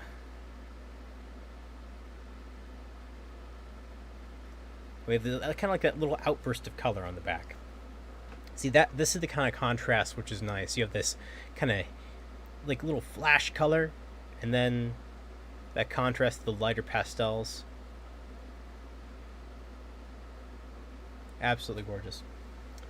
Alrighty, again, those were all $9 each. So please let us know if you want some. Got a ton of them. And they're very beautiful, very pretty. They're all ready to be adopted. Alright. So next, we got a couple flats here. I might decide to look at a fine mineral flat, since that will there's a lot of interesting things in there. So might decide to take a gander. Alrighty. Yeah, I think that's what we're gonna do. So we're gonna open up a fine mineral flat, and we have. Oh, this is one I don't think we've even looked at before. All right, that's awesome. We have about maybe 10 mineral flats, like 10 fine mineral specimen flats, and it changes over time. Sometimes we like consolidate them, that kind of thing. So now this is titanium aura quartz. This is in our fine mineral specimen collection. This is $80. Take a look at that. Now talk about rainbows, talk about something beautiful, right? Absolutely gorgeous.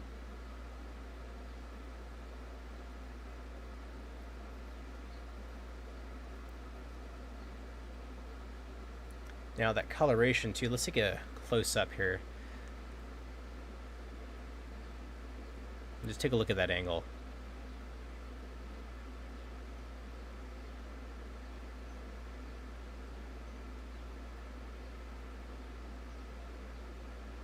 Now, being in our fine mineral specimen collection, the sheer size of this piece is why it's in there. Now, if we look at the back too, we can see this is a just piece of quartz, right?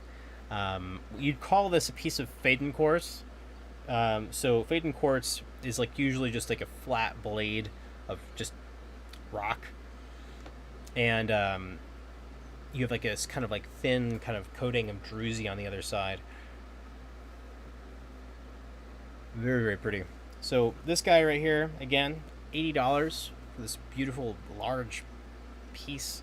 This guy would come with a stand and that kind of thing. Comes in a nice box, so don't have to worry about displaying it, that's for sure. Alright, so next I think we're going to look at some of these smoky quartz pieces from Malawi. Now, this is smoky quartz and another mineral called azurine. And azurine is similar to that of like tourmaline in a way, just crystal structure wise.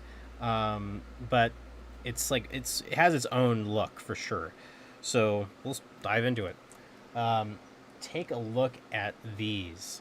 Now this guy here is $48 for this. This is like an amazing price for a piece of smoky quartz this clear with all these inclusions. And guess what? It's double terminated as well.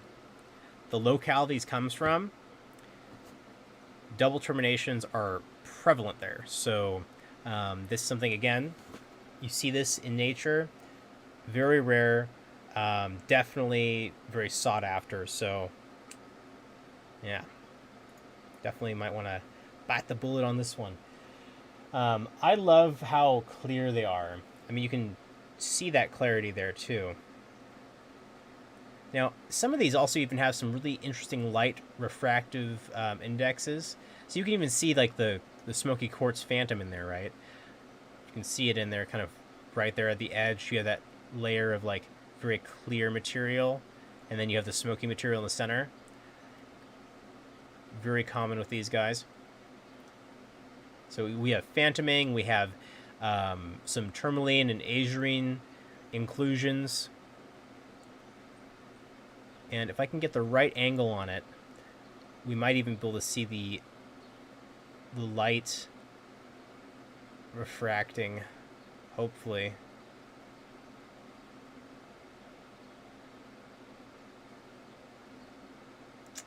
Yeah, I don't think it's gonna, doesn't want to show this time. Oh, wait. There we go. That's what I'm talking about, right here in the upper corner. right there. So the light that travels through these specimens here, because of the shape, it gives these beautiful like glimmers of orange or red or yellow off the facets because of also the smoky color. So it's absolutely gorgeous. Very beautiful. Again, this guy's $48.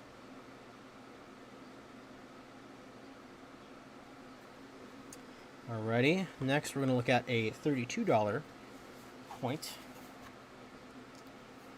Again, another smoky quartz point from Malawi. A bit longer this time.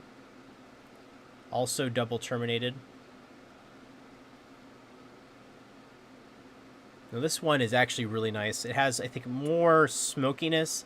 We might even be able, because of that, we might even be able to get like a more refraction if we turn it around. We can even see it towards the top. Absolutely gorgeous. I also love this too, where it's smoky on the bottom, clear in the middle, and then smoky on the top. It's like almost like it's trapped in there. And you can even see those really beautiful phantoms in there too. All those lines in there, see that? Very clear, defined phantoms. Now, again, like pieces like this, you know, you'd expect to pay a couple $100, maybe, and we're selling it for $32. So, I mean, this is like a steal here. Yeah, and a lot of these specimens too that come out of Africa are just, oh God, they're just absolutely gorgeous. Yeah, I mean, the African continent in general is fairly old as well. It's not the oldest continent, but the craton, which is the continental seed inside the continent, it's kind of centered in the middle. There's a ton of really weird minerals out there. Very, like, geologically, it's a very unique place. So, again, that piece is $32. All right, so I think we're going to move on to these calcite crystals with sphalerite and dolomite. And these are from Tennessee. And some of these are really pretty. We got our gemmy sphalerite here, which is this kind of dark reddish kind of crystal here. And then we have our beautiful yellow calcite crystal that's kind of just embedded inside this specimen. And then we have a ton of just dolomite, which is just a kind of mineralized marble, just coating the whole thing. Very, very pretty. This specimen here is $64. Now, this is something that, you know, you'd look at this, and this is like a fine specimen. Like if you're a mineral collector, this is something that you'd want to either put on your shelf, display in a cabinet. This is a very nice piece. That's why it's in our fine mineral specimen collection. I mean, really, it's up to you to do whatever you want with this. I mean, crystals are just I mean, when you buy this, it's like an investment. There's nothing else like it. And once the resource is exhausted, it is an investment. The price just goes up and up and up. So definitely take that into account when you're buying things like this. Very, very beautiful. And again, that contrast, right? We have that bright kind of yellow, very, very clear too, which is really neat for crystalline calcite with the dolomite and the sphalerite as well, especially being so dark. It's a very nice contrast. Now, the calcite, dolomite is just filled with calcium carbonate. So the calcite actually gets recrystallized out from being inside the dolomite. So under heat and pressure, it will actually form out like that. So usually you'd find this, again, Tennessee, right? So maybe some limestone, dolomitic limestone, because we have dolostone or dolomite. We can even see the dolomite. It's a very common rock type to find in and around the East Coast and the South. This piece here is $64 as well. And just another gorgeous bright yellow calcite crystal with some nice dark sphalerite crystals as well. I mean, take a look at the translucency with some of these as well. Very, very pretty. This here, the dolomite itself, also beautiful. We have gorgeous little tiny pockets of druzy here. Um, really, really pretty. Next, we're going to show probably one of my favorite pieces here. This is the, like, I like to call this like a slice of pie or a slice of cake, because it is like a slice of cake. So, here we go. This is our little slice of sphalerite on dolomite from Smith County, Tennessee. So, we got this beautiful, like, druzy dolomite here. Almost looks like it's like a triangle, right? We got a gorgeous little slice here, and then it's frosted with these sphalerite crystals with tiny little yellow calcite crystals as well. Absolutely gorgeous display. I mean, nature is an artist. Look at that. I mean, look at that angle too. That's pretty cool. Now this piece here is, again, $64. A lot of these are about the same price because they're about the same size, same quality. So now the next one I'm going to show, again, Smith County, Tennessee, same minerals. This is more sphalerite and dolomite, less calcite. I don't really see a lot. There might be 1 or 2 calcite crystals on here. I'll just show you guys the back first. Here's the back. And then as we turn it around, take a look at this. Oh, yeah. Perfect. Beautiful. Look at all that. Now, the translucency in the sphalerite crystals, that is pretty, like, uncommon to see. So, generally, you know, you're going to see it and it's going to be very dark. Not really translucent at all. So, seeing that is pretty uncommon. And then, of course, we have our beautiful dolomite druzy, of course, kind of yielding that nice contrast. We got even a little pocket in there, too. The flashes of red in the sphalerite also give that just enough saturation, just enough color to really make the piece pop. Absolutely gorgeous. Alrighty. So next, I think we're going to show some of these kerolite pieces from the Congo. Now, the kerolite is going to be your metallic ore here. And the kerolite is actually really just very unique. We even have some copper deposition over here as well, looks like. But as we can see, it forms in this kind of like I don't know, it looks like it could be a calcite, possibly. Or some sort of like very highly, no, it's calcite for sure. So this is like a calcite matrix, it looks like.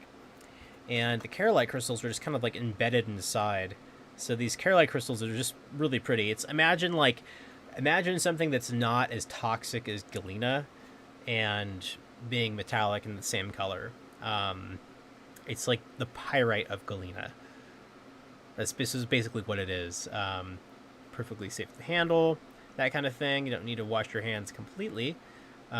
Just really, really pretty stuff.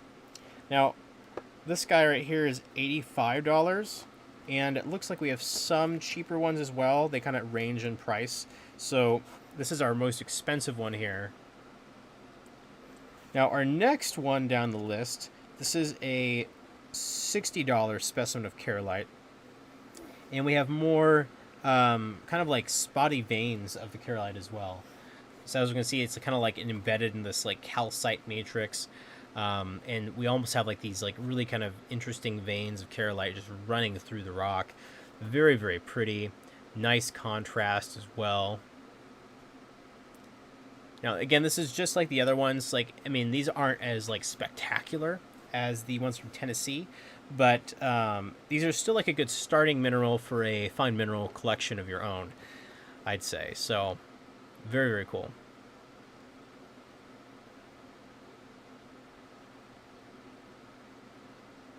All right, we're going to move on to the next one.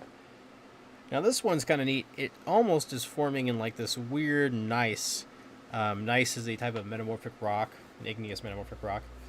Now it's kind of like another like little layer cake here. We have this kind of gorgeous kind of layering here. On the other side, I mean, look at the striations on there. You can even see these tiny sparkly crystals on there. Those are all tiny carolite crystals. Now if we turn it around, we have our carolite. A couple outcroppings of it here, all over the place. Now this is like a nice contrasting specimen here. This piece is our cheapest of the carolite, and this is $35. So it's not that bad. Pretty good price for something like this too. Very, very pretty as well. And the back side, I mean, I just love that. Love those striations, love the strata in there. That is very, very cool.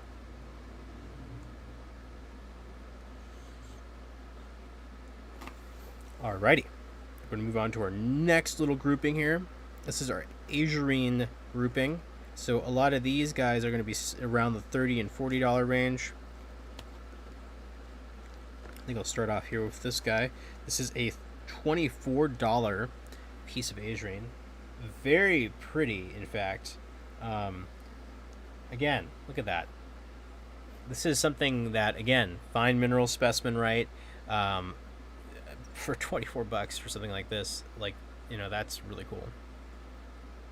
And so azurine is going to be forming in these long kind of like geometric rods, these square-like rods, and having that perfect square there too. That's like really kind of uncommon, just jutting out like that. But that's that's like the characteristic of this mineral. It's like a bunch of cubic kind of rectangular rods just shooting out all over the place, and that's just carries through this mineral specimen.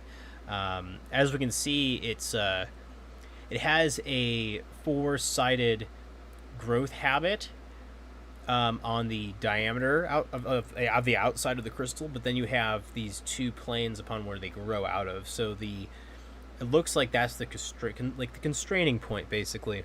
So we have, you know, basically a cubic crystal, and it just grows in one direction. Very, very neat. Again, this piece here is $24. Very pretty. Very unique, too. Next, we have another one that's kind of like this one. It's $32, and it has just a little bit of a different vibe. We have another kind of like shooting piece out. This one, however, is kind of like almost like I don't think it was broken at one point, but I think it just recrystallized again and just started growing. You know, these crystals here are like just the stark contrast of them, just because they're so dark. They're really, really pretty with that nice reflective surface. It's very complimenting for sure. And especially as a fine mineral specimen, these are really nice.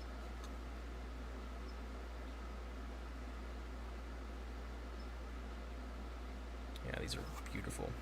Now, again, this is what you'd find with those smoky quartz points. Now, these all come from the same area, right? The smoky quartz from earlier and these azurine specimens, they come from the same mine, and you basically have these pockets of feldspar, and it's feldspar with a crystalline habit as well, so which is very uncommon. And inside those pockets, you have the azurine growing, and then you have the smoky quartz growing alongside it. So because of their different densities, these smoky quartz tends to just kind of pop right out of the matrix. So having that smoky quartz embedded in the matrix is a little harder to find from what I've read. So, but again, these all come from Malawi. They're absolutely gorgeous. This next one is more of a massive piece, azurine. This is a $48 piece. And it kind of looks like a heart, sort of. Now this piece here is $48. $48 for this beautiful, beautiful piece. Now we have this giant rod of azurine just running through the whole specimen. Let's see if we can get a close-up here.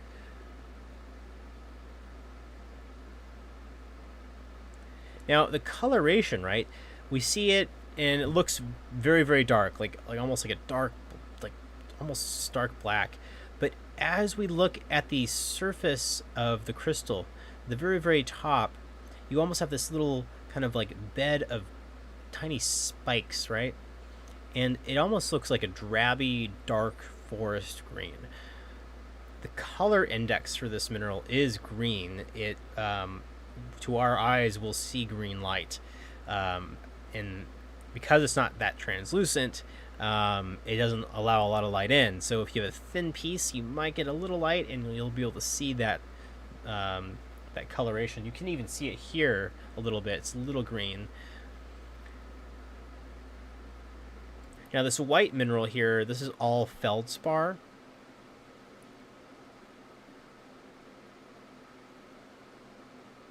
But yeah, I mean, just taking a look at this is just really nice. Seeing this like large, massive rod here.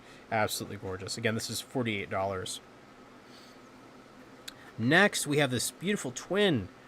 This is really pretty. Very, very cool. I don't think we've ever showed this one before. This is a $40 piece of azurine on feldspar from Malawi. Look at that. This one is just unique. Very, very cool. Again, $40. $40 for this piece. We have these nice blooming rods of azurine. And again, that's classic, right? Classic characteristic of this mineral. It's going to form in blooms. So it's going to bloom out radially. And we got some of that crystalline crystal habit right there for the feldspar. Very, very cool. Now the bottom is really neat too. So if I just turn this over, right, we can take a look at those little spiky blooms everywhere. That is really cool. Very, very neat. Love it. Very pretty.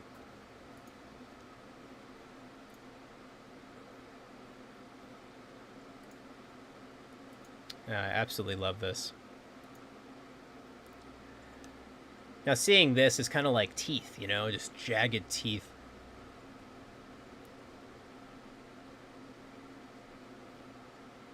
Absolutely gorgeous.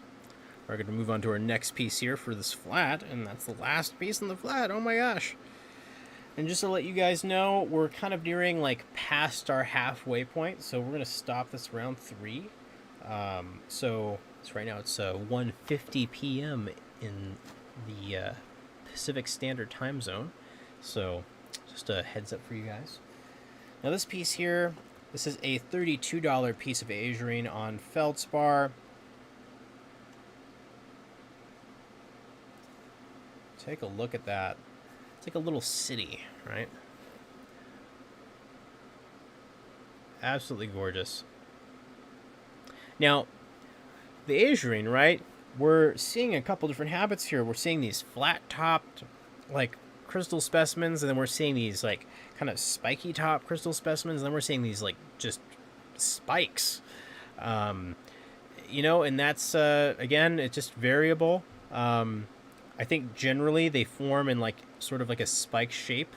So a cube on the outer perimeter, and then you have a spike on the top. So the facets kind of come together into a termination. Very, very cool.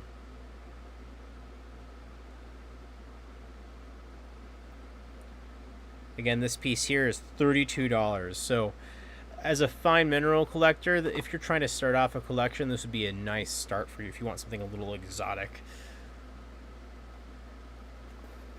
All right, we're going to move on to our next flat. So that concludes our fine mineral specimen flat for this guy. All right, now we're going to look at another flat. What do we got here? We got some pyrite clusters. All right, so this is a very heavy one. All right, so I'm going to show a couple of these. We have quite a few. These are all from Siberia.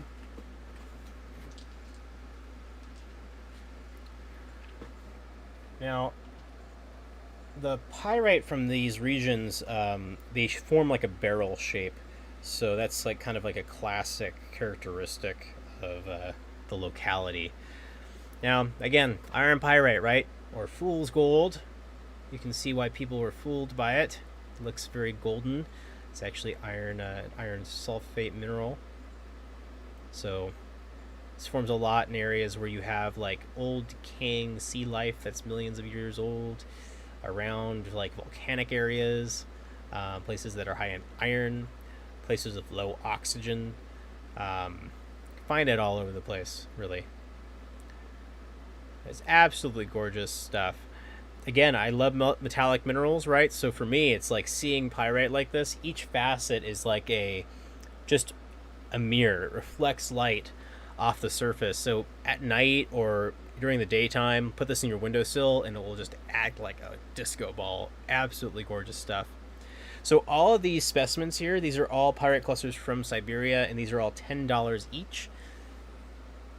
Very, very cool stuff. Here's another one. Again, as a reminder, if you see something on the stream that you'd like and you want it, put a comment in the comment section below, whether you're watching on Twitch, Facebook, or YouTube, and we'll get right back to you. Now, again, characteristically, you're going to have these barrel-shaped pyrite crystals here. You can see that all over the place.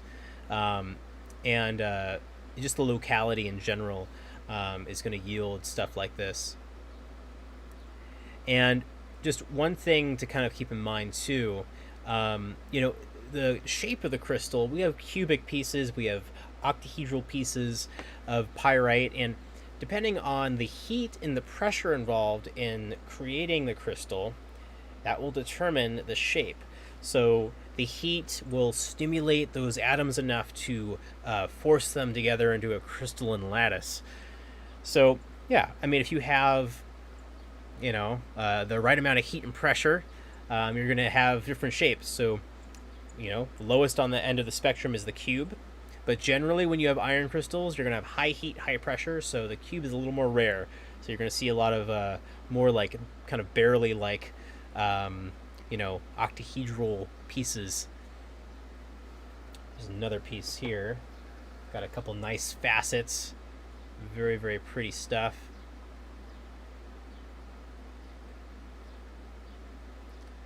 And when I think about like this kind of specimen here, we really have specimens from all around the world. A little piece of everywhere. So, I mean, rock hounding and just mining and just being like in the earth like that is a very like it's a very unifying, borderless activity. You have one purpose, and your purpose is to go find minerals. So people from around the world for thousands of years have been rock hounding and collecting minerals. So, which is kind of neat. Definitely it's a nice activity for sure. I can't wait to get back out there and do some mining myself. Being stuck inside sucks, but I have a ton of this stuff to look at, so it's very tantalizing. Again, these are all $10 each from Siberia.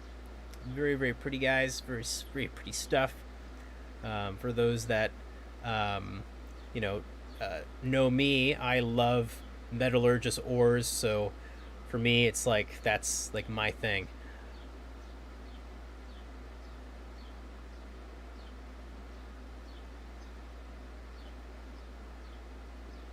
Yes. So I the world is a bit crazy right now. So I've kind of like told myself that after my last final, I'm gonna plan a trip somewhere. So, I don't know where, but rock hounding is a socially distanced activity. But depending on the state of the world, I may wait a little bit longer. So. Yeah, these are really nice. They're like nice little, like, they almost have the shape of a garnet. This is really neat. You can really see that like bubbly kind of crystalline habit there. Very, very cool. We almost have a pit of pyrite right here. It's kind of neat. All right, we got one more here, and then I'm going to move on to our next flat. Now, my favorite kind of pyrite is going to be like those really small, druzy-like pieces of pyrite. So any like piece that has a ton of tiny pieces, like a ton of tiny little facets, that is my jam. Because each facet, again, it's going to reflect all that light. It's going to be super pretty in the daylight, super pretty at night if you shine a flashlight on it. And also, there's nothing more exhilarating than finding any kind of metallic mineral, like in nature, while you're like rock hounding or mining. It's different than finding a crystal specimen. Finding crystals is amazing. Finding crystals is awesome. And finding like something that's shiny and metal is a completely different kind of awesome. So, yeah, I've found a couple pieces that are metallic before, and it's like you see that and you're like, okay, like you spend the rest of the day at that location. All right, so those are all of our pyrite clusters that we're gonna showcase right now. I'll kind of just take a glance here for you guys. We have a ton of pieces left in this flat, at least. We have a lot of flats, right? So in this flat, just to kind of give you guys an idea, we have quite a few. So if you guys are interested in some of these, you know, of course, we are more than happy to take some pictures for you and look at some of them later for you guys. We do not mind doing that. We do that all the time for people. All right. Going back to the aura quartz. So we got some titanium aura quartz now. So I'm going to take a couple pieces here. These pieces are kind of like a unique display because only one perspective or one side is coated with titanium. The other side is left natural, which I think is kind of neat.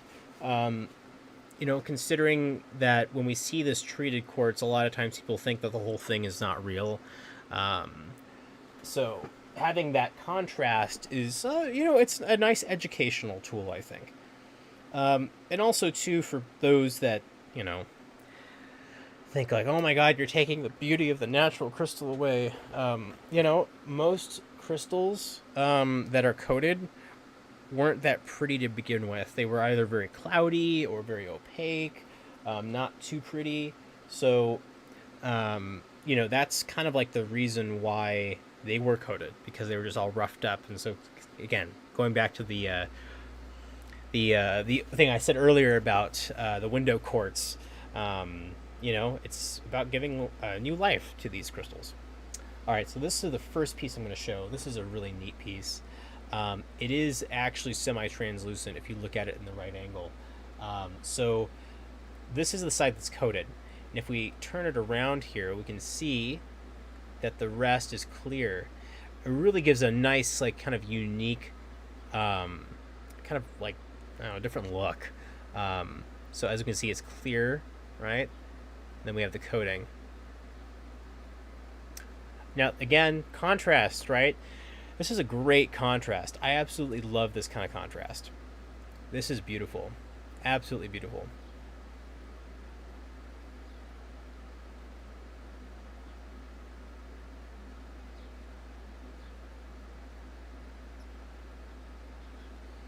All right. So all these pieces here, they're all $24 each.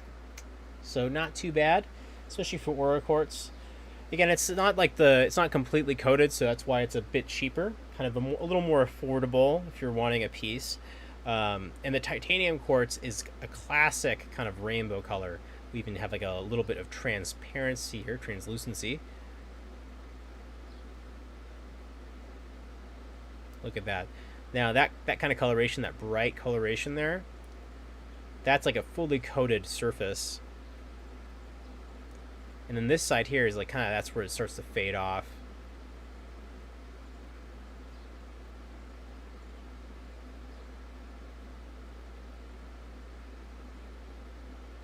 Now for $24 for something like this, I mean, that's a great deal. Because most of your aura quartz is going to be super expensive. Especially this kind of size. Now again, look at that contrast, right?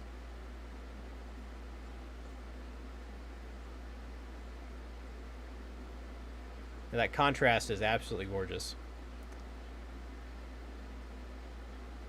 Especially these really long, kind of like skinny pieces. With a couple of those are really nice.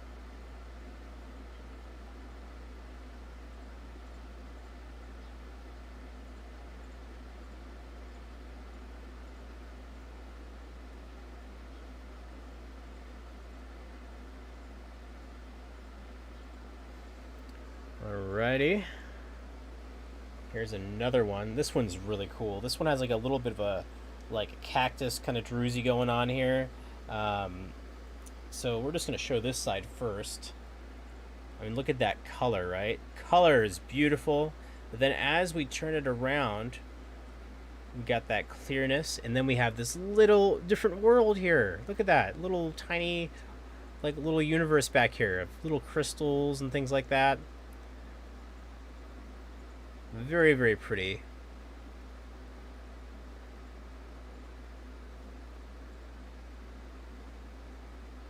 Now again, that contrast too. It's like, you got this beautiful like coloration, and then it goes to this just this lightly frosted color.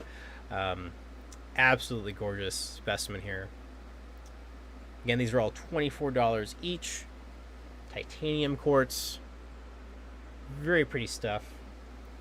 Now this piece is a little more rough. Again, we have a couple nice facets here, kind of illustrating that nice coating, and then as we kind of turn it around, oh yeah, look at that rough side. The rough sides of the quartz or the object that you're coating, they take the deposit very, very well. So the oxidation is just brilliant. And then as we turn it, of course, we have this just stark contrast, right?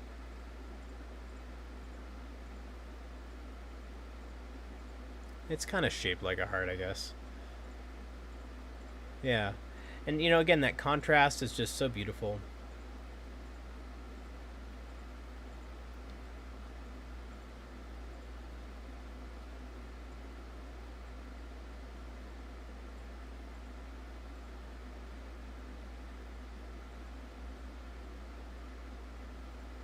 Yeah, I like this piece. It's very nice. All right, next we got a kind of a nice long point. Look at that. Pretty hefty boy here. Nice blues, purples, yellows.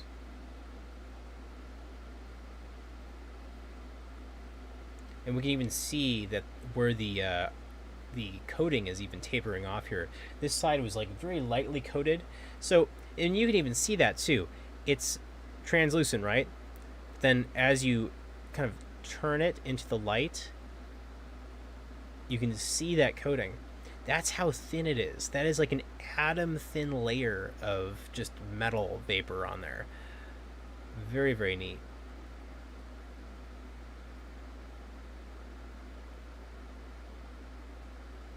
All right, got one more piece I'm going to show, and then we're going to move on to our next flat. This piece is just beautiful. So we got this nice coated surface here, and then as we turn it, we have a kind of like a really clear, crystal that's been coated here. Look at that, and again, you can even see how mirror-like that coating is. I mean, it really just looks like a mirror on the other side. If you look through the crystal, it's like completely reflects all that light.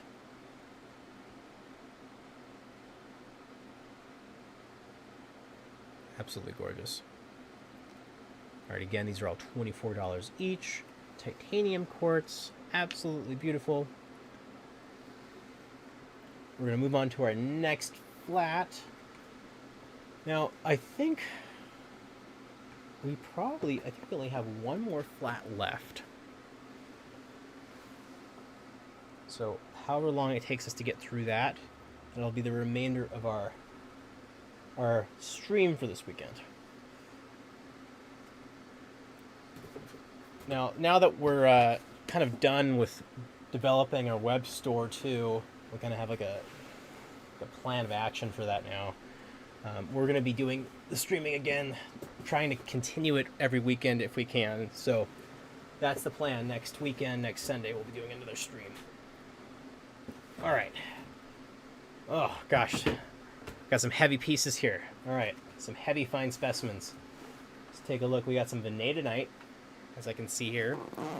Oh, man. Okay, yeah, we got some beautiful pieces here. Some pieces from Durango, obviously. Got some Moroccan pieces as well. All right. We're going to start off with this Auralite 23 amethyst from Canada. So, I believe it's called Auralite 23 because it has 23 different minerals in it. And as we can see, it's absolutely gorgeous, very, very pretty. And there's not a lot of faceting on here, too. You can see maybe one tiny facet here, but a lot of these specimens are going to be kind of nestled in between other points. So they're going to kind of yield this sort of weird, sort of shard-like shape. The coloration is gorgeous, though. Absolutely gorgeous.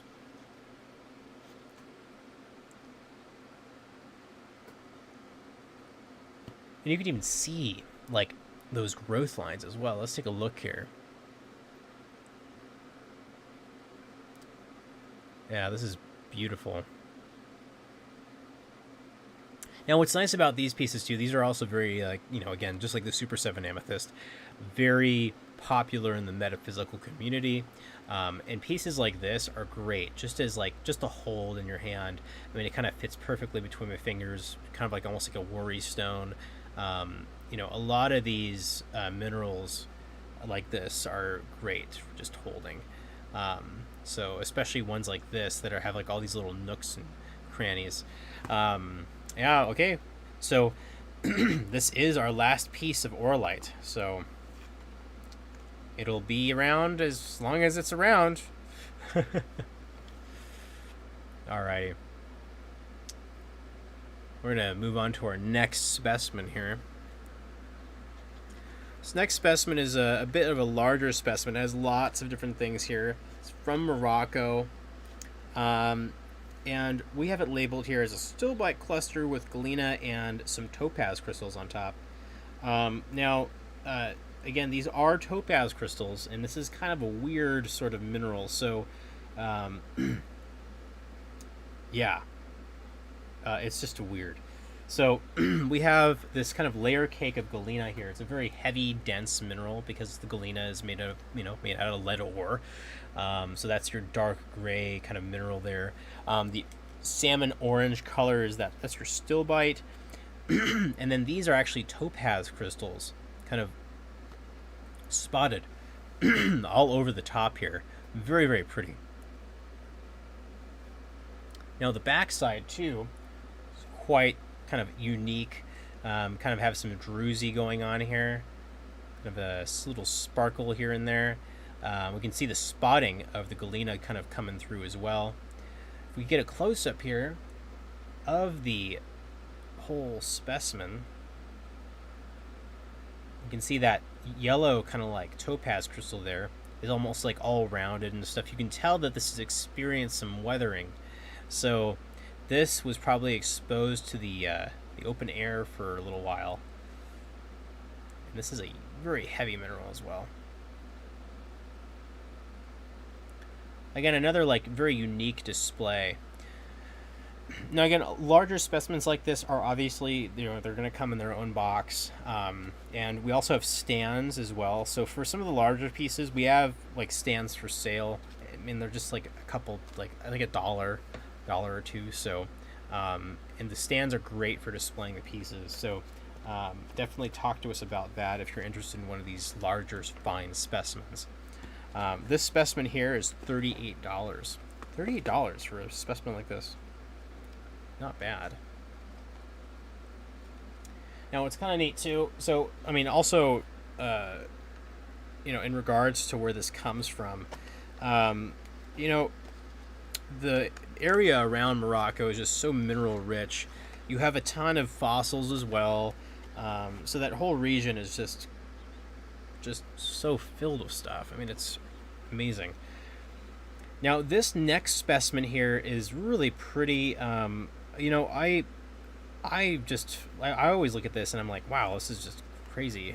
This is a galena cluster, kind of like with a druzy of calcite crystals on the top. And the calcite, again, you're going to see this kind of stuff show up in areas where there used to be lots of water. So, it can, calcite being an evaporate mineral, or at least recrystallize out limestone.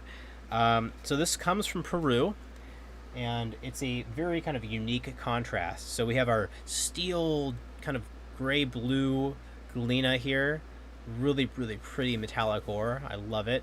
And then if we turn it around, it's like on a bed of snow, right? This is all of the calcite.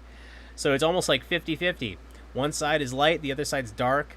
Very neat contrast, if I say so myself.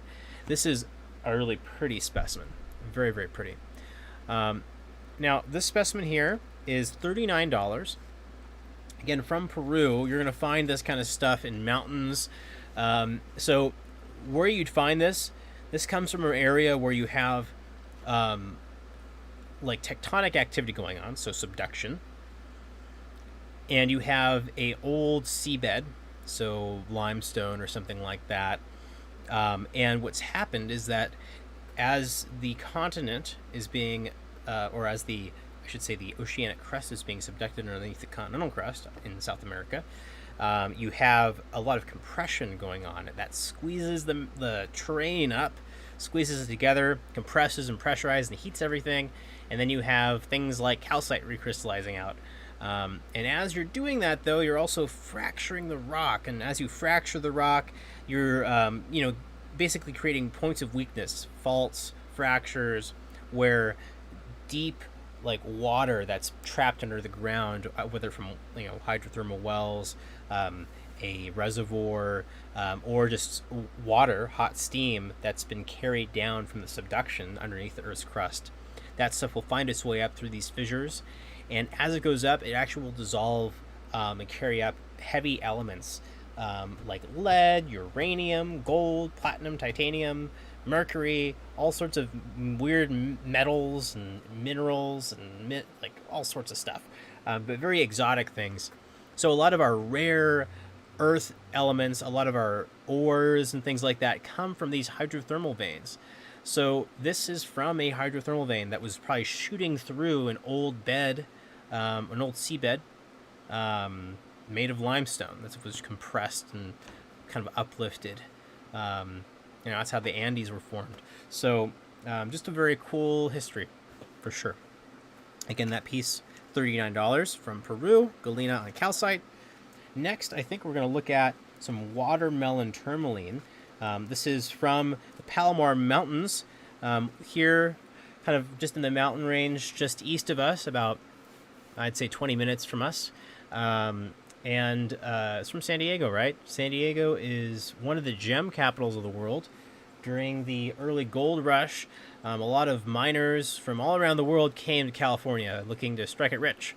And they found lots of gold, but they also found lots of other things like copper, galena. They found platinum, they found gold, they found minerals. So as they're finding all these various metallurgous ores, they were also finding things that were like, this watermelon tourmaline.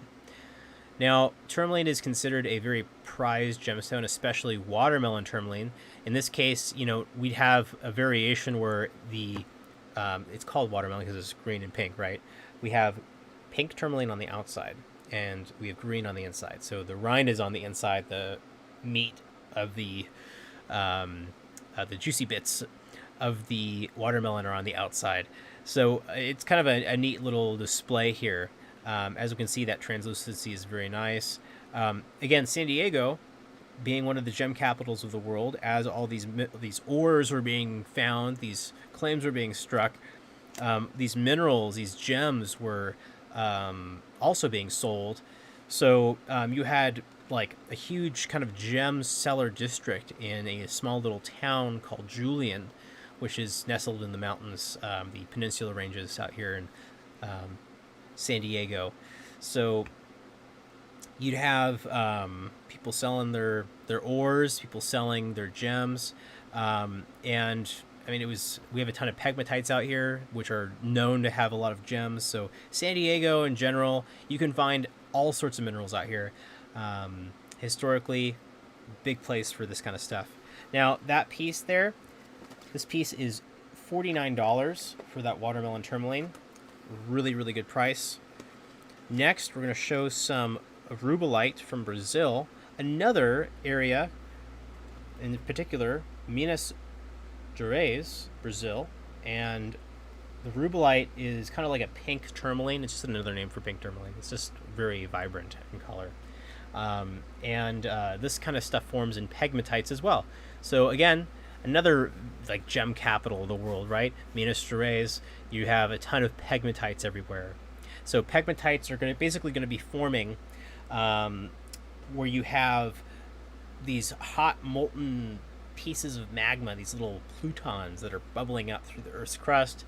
They're going to come up and they're going to slowly cool. So if they don't, as they're cooling, as they're making their way up, if they don't come out, through the surface and make fissures and create volcanoes, instead they're going to stay underground, trapped, and they're going to cool very slowly over time.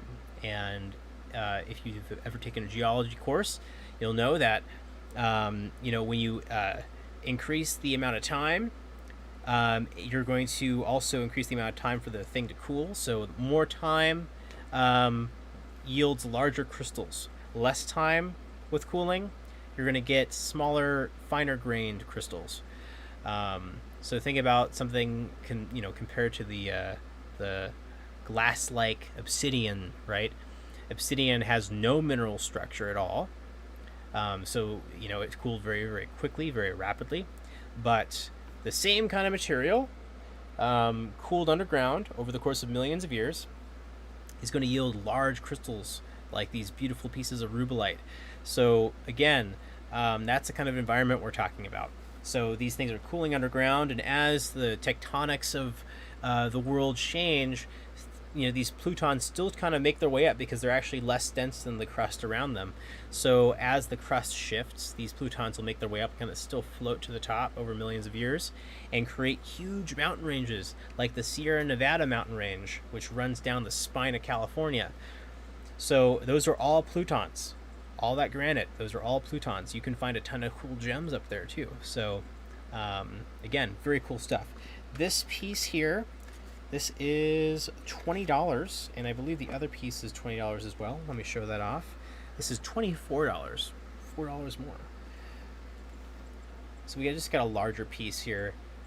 Now, again, we kind of have a couple minerals here. We have this kind of light gray kind of mineral here. That's your quartz crystal. And then we have this whiter mineral here. That is feldspar. And then you have, of course, this kind of dark red mineral. That's rubellite, which is just a very vibrant red tourmaline. So, again, very cool stuff. $24 for this gorgeous piece here. Next, we're going to look at a piece of apophyllite from India. This is a zeolite mineral. Now, this is really neat. This is very similar to the cactus quartz.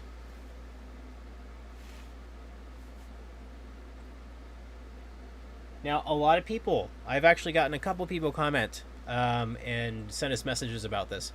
There's some individuals that think this is actually just quartz. It's not quartz. You got to look at the crystal habit. You got to look at the hardness. You got to look at where it formed. This is apophyllite. These are little apophyllite crystals, not quartz crystals. So, again, you just got to look at the crystal habit, the crystal shape. There's certain shapes that crystal, like quartz crystal, for example, they're not going to take that shape ever. Apophyllite is very unique, has a very consistent crystal habit, and it also forms just basically only in basaltic rocks, so very heavy, dense, dark mineral rocks. You're going to find this only found in basalt. So, they're called zeolite minerals. This classification of minerals are only going to be found in basalt. So you find these a lot in the volcanic ranges of Antarctica. Yes, there's actually an active volcanic arc in Antarctica. You can find these in Iceland. You can find these in the ancient volcanics of the Deccan Traps in India and Pakistan. You can find these in the volcanic fields of Nevada and Arizona. You can find these in Washington. You can find these in Canada, in Alaska, Siberia. Any place that there's volcanism and basalt that's at least 1 million or 2 million years old, you're going to find zeolite minerals. So again, very cool. You can even see this here too. So this formed in a pocket, obviously. And inside here we have this little seed, little stalactite or stalagmite, which was, just kind of like a little sticky piece of stringy basalt, maybe. As, basalt is very viscous. So as it cools, you're going to have like these little air pockets and little strings of basalt and obsidian kind of running all over the place. So that's what that is. It's a little seed right there. And so as you can see, the crystals just kind of grew around that. So it's very, very pretty stuff. Now this piece here, we're looking at $14. And that's an expected price because of how common it is. It's not super uncommon. We have a lot of basalt on the planet, lots of mafic minerals, lots of mafic rock. So, its commonality is going to be the price. That's going to be the price tag, depending on how common it is. If it's a truly spectacular piece, however, there's lots of clarity in the crystal, you might see an increase. But yes, very, very cool mineral. Again, $14 for that guy. Next, I think I'm going to look at these very fragile chrysocolla specimens of silica crystals. These are very fragile, and if you buy this, do not touch it often. Handle it very carefully. It is very fibrous, as we can see. They're very pretty, right? These would come in a little box, so you don't got to worry about displaying it, but these are very pretty. They're very fragile. These are from Durango, Mexico, and they're gorgeous, absolutely gorgeous. So basically you have a chrysocolla, basically a copper silicate mineral, and it's kind of covering this piece of like kind of volcanic material, could be rhyolite. And what had happened is that all these fibrous crystals of silica just formed, like a fiberglass almost. These fibrous minerals are very, very pretty, very, very cool.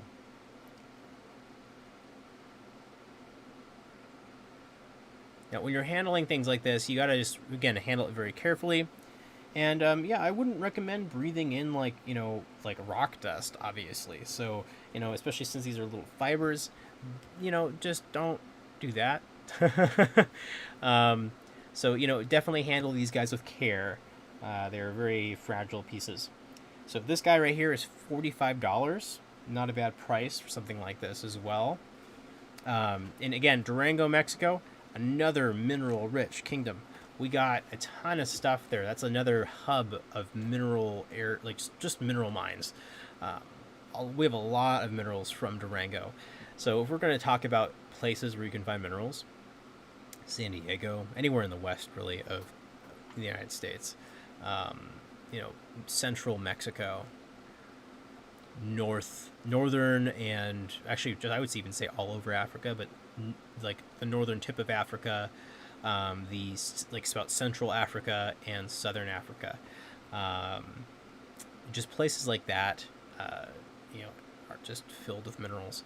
So again, this is just another one of those notable areas where you're going to find really cool stuff. All right, I'm going to place this back very carefully. So next, we got this next one here. Again, another fibrous one. So again, if you buy it, be very careful with it. It's very fragile.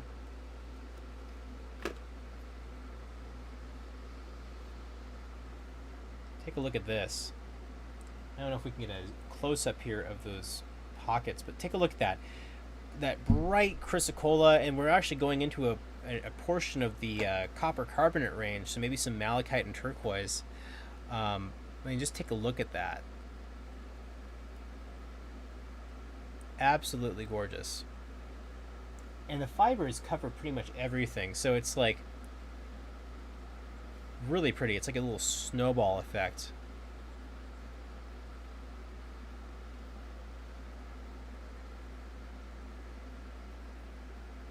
Absolutely gorgeous specimen here.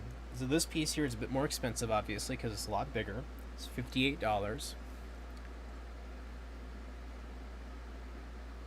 It's really pretty. Now, we used to have about 4 of these, and because of the nature of them, because they're fragile, we only have like mineral collectors buy them, which is normal. Um, and uh, they're, I mean, they're kind of like, it's like you got to take care of it. So, just these will not handle well if you roughly handle your rocks. So they're very beautiful, very fine, great addition for a fine mineral collection of your own. All right, we're gonna move on to our next specimen here. After I place this very carefully back in its box.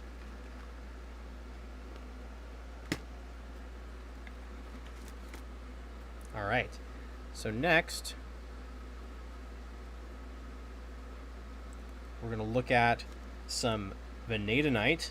Vanadinite is has lead and vanadium in it, and it's gorgeous. Look at that. Got this nice, beautiful kind of blood red crystal of vanadinite here. Normally this is going to be forming on rock that is rich in lead, so usually it's going to be forming on rock that has some galena in it. So some of those dark little spots could be some pieces of galena. And as we can see, though, I mean, this mineral is absolutely gorgeous. Vanadinite is, again, one of those just notable, common mineral samples to find in anyone's mineral collection. If you're collecting minerals, if you're going to create like a collection, this is one of those like pieces that you'd want to have. You'd want to have a piece of vanadinite in your collection. And it's gorgeous. I mean, look at that. And these come from Morocco, and this piece in particular is $30. And generally, when you find vanadinite, it's not going to be this gemmy, so it's not going to be so translucent and let a lot of light in. It's going to be kind of dark, like a dark blood red color, very opaque.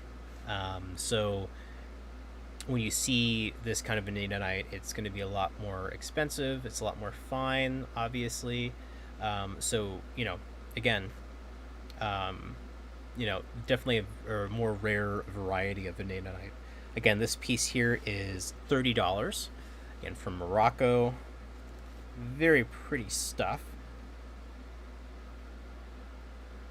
Now, being made of lead and vanadium, definitely after handling this kind of mineral, you should definitely wash your hands. I'd say that with most things in general, especially nowadays. But especially with anything galena, galena is lead ore, so it's not gonna like seep into your skin or anything. It's safe to touch and handle. But just wash your hands after you handle it. Don't want to eat food or whatever with lead ore on your fingers. That would be really terrible. Again, that piece there is $30. This next piece here is really pretty. It's a $52 piece of vanadinite. Take a look at that. So we have a lot, like, completely radically different from the other specimen, right? A lot more crystals. Just beautiful. Yeah, these pieces are just gorgeous. And notice too, you have like this range. So we have this, it kind of starts off like as these pockets. You're going to have these pockets of just space underground. And for the vanadinite, the vanadium is going to be very like clustered. It's going to only be found in certain spots. So you're going to have situations where you have this hollow cavity and then there's just one spot with a bunch of vanadium, just a bunch of vanadinite just growing. So seeing this kind of like, contrast is pretty normal. And of course, these dark spots here, we can only think there, that there's probably some galena in here, those really dark spots. These spots, however, these are manganese deposits from water erosion. So that's also common to find along fractures and faults. They kind of look like dendritic patterns, like roots or black lightning bolts. Now these are really pretty. I just take Let me get a closer look here. See if I can get a close up. That is gorgeous. Absolutely gorgeous. Look at that. Now this is definitely a flashy fine mineral specimen, right? And for 52 bucks, I mean that's pretty good for something like this. Generally, like price range wise, if you're looking on the market, it's probably going to be like I don't know, like anywhere between $150, $180, maybe $200. So, you know, definitely a steal on this one. All right, we're going to look at our last two specimens here. Now, these are really neat. These are from Durango, Mexico, and this is Epido on a kind of conglomerate matrix. Take a look at these.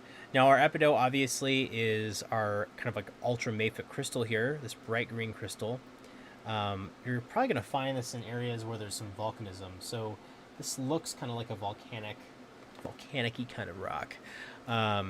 And these do come from like, you know, volcanic regions. So you're going to find this in areas where there is volcanism. But I mean, just take a look at that Epido. Epido is merely a variant of Peridot, which is an ultramafic mineral. Comes from a rock called peridotite. So you're going to see this kind of stuff alongside that. It's definitely like has similar origins, but it is a bit different. So, but yeah, I mean, these are absolutely gorgeous. Just the color in the crystal as well. If we can get a better close up here, it really catches the light well, refracts some of the light. So we have some rainbows in there, of course. You know, we know a lot of people like those. So it's very, very cool. And as you can see, they kind of form in like a barrel shape too. So, you know, these are just kind of spotted out throughout this rock here. And it looks like we have some sort of basalt kind of conglomerate here. So, you know, it kind of makes sense. It makes sense that we'd see this kind of mineral in rock like this. Very, very cool. So this piece here is about $60.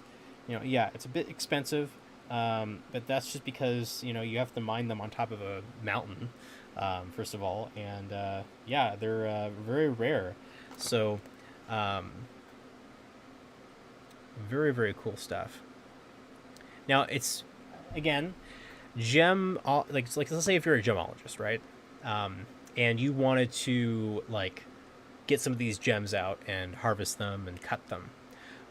You know, I mean, this specimen is beautiful just the way it is, and it's actually worth a lot more the way it is if you don't cut it up into a bunch of pieces.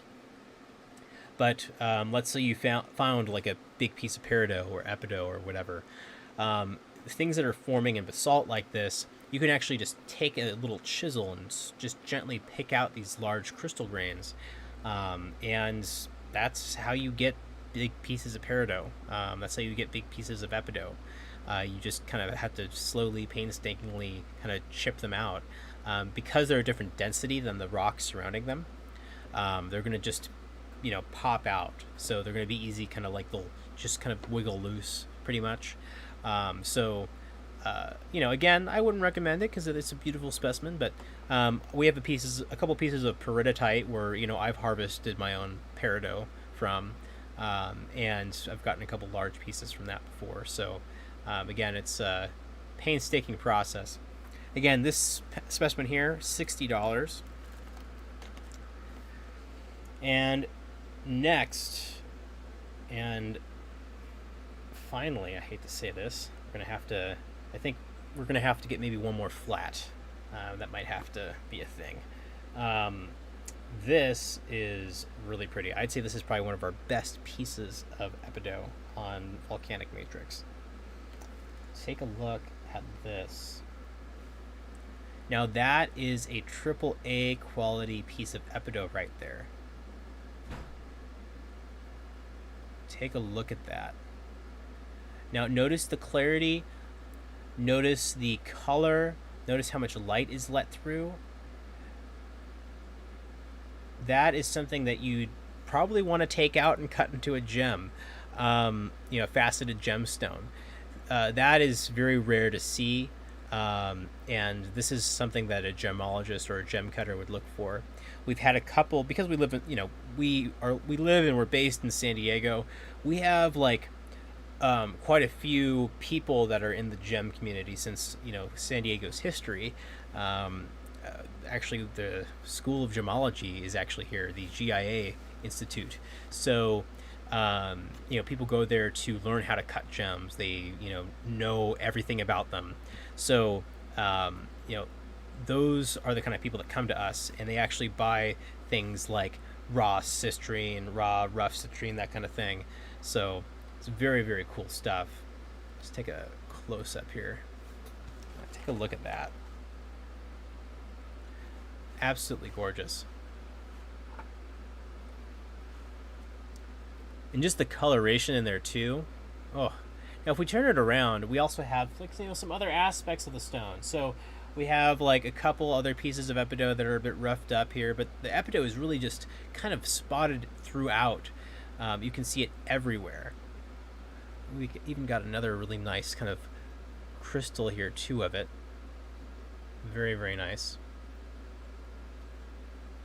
Now, because we're looking at a piece of basalt with epidote in it, the basalt is going to be very heavy. So, because it's a dark mafic mineral, lots of heavy elements like iron, manganese, that kind of thing, is going to be, inside this rock. So, very, very cool stuff.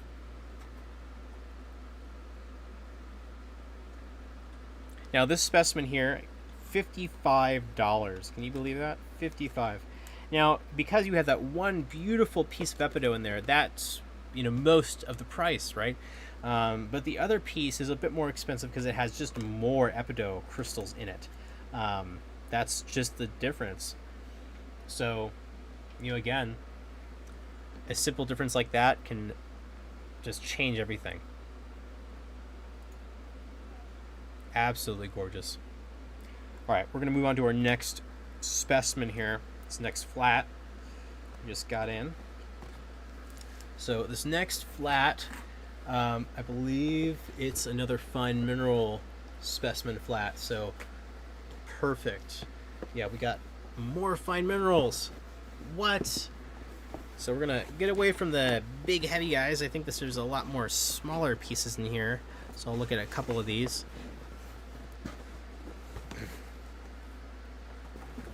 And I think just in general, our fine specimens, we have some pretty exquisite pieces. Now it looks like we have some nice, zeolite minerals in here. Let's take a look at this. We got some mesolite here from India. Mesolite is another zeolite mineral. Look at that. So we have this nice big bloom here. I mean, if I just take a zoom out here, you can even see that, like, huge bloom of mesolite. And, mesolite, again, characteristically, it's going to be forming these radial blooms. And a fully kind of grown or bloomed out piece of mesolite, it's going to be looking like a snowball. So we have a couple pieces like that we can show you guys in a second. This piece here is $24. Again, it's absolutely gorgeous. You'd think it'd be more expensive, but because of how common it is, it's just, the price of the material. So just take a look at the clarity there. So mesolite is usually going to be opaque and not translucent, but take a look at that. That is some pretty translucent mesolite right there. You can see right through it, crystal clear. That is why this is a fine specimen. You rarely ever see it like that, ever. So just take a look at that. Absolutely gorgeous. $24 for this piece too. Definitely another like fine specimen piece that you'd want to kind of put somewhere. So next, I think I'll just go on the mesolite track. Might as well. This is another piece of mesolite from India. This is really cool. We have a couple like stilbite and heulandite crystals that are sticking out in here. Other zeolite minerals. Oh, and one apophyllite crystal. So kind of a neat thing. Take a look at this.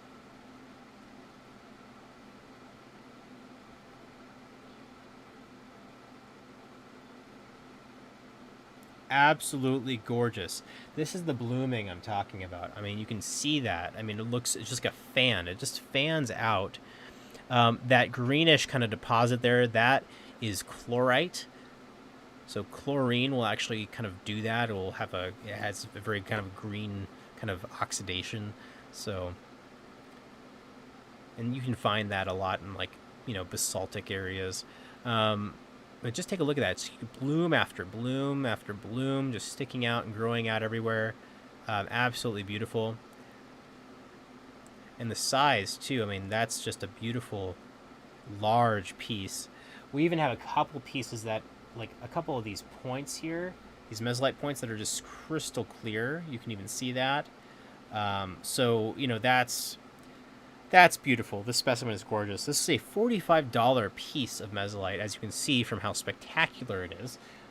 We have a couple hewlandite stilbite crystals. Those are kind of like those large, kind of yellowish, drabby crystals here, like this guy sticking out. And then we have one apophyllite crystal, which is like right here. One crystal clear apophyllite crystal. Very, very pretty. All right. Again, that's a $45 piece of mesolite. Next, we're going to look at a piece of quartz. This is kukite quartz from Peru. And this is absolutely gorgeous. Very gorgeous, in fact. A lot of the South American quartz tends to be very clear, like museum quality, lots of long points. That's just one of the characteristics of that region. Just take a look at that. I'm going to try to do a couple slow pans for you guys.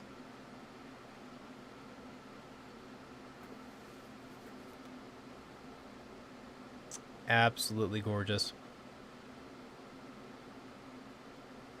I mean, those facets, right? The facets, the way the light plays with them is just incredible. We see this a lot in a lot of the South American specimens.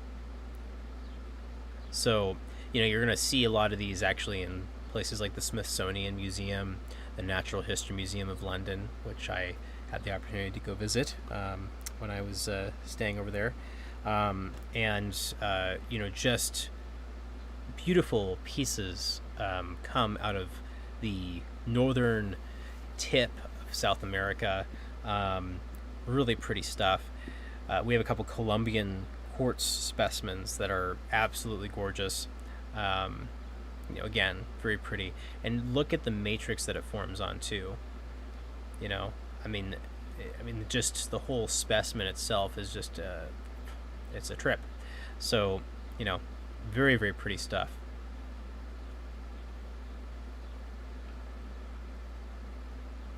Now this specimen here, we're looking at $24. $24 for this piece. $24. That is a steal for this. Absolute steal.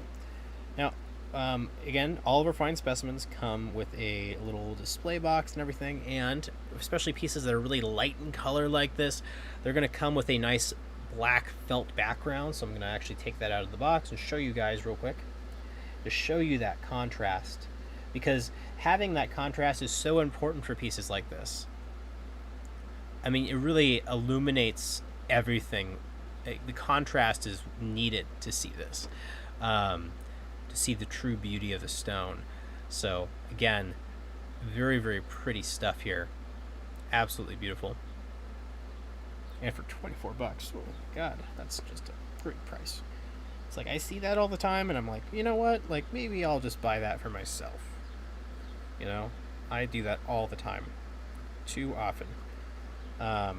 So next, I think we'll look at some kyanite. We got a nice piece of kyanite here. This is blue kyanite from Brazil. Kyanite is going to be a little heavier than other minerals because it's rich in aluminum. It's very rich in aluminum, in fact. So it's a bit like kind of dense. The aluminum is actually what gives it the color. There might be some other impurities in there as well. Sometimes you can have some iron kind of intruding to give you some like orange or yellow kyanite.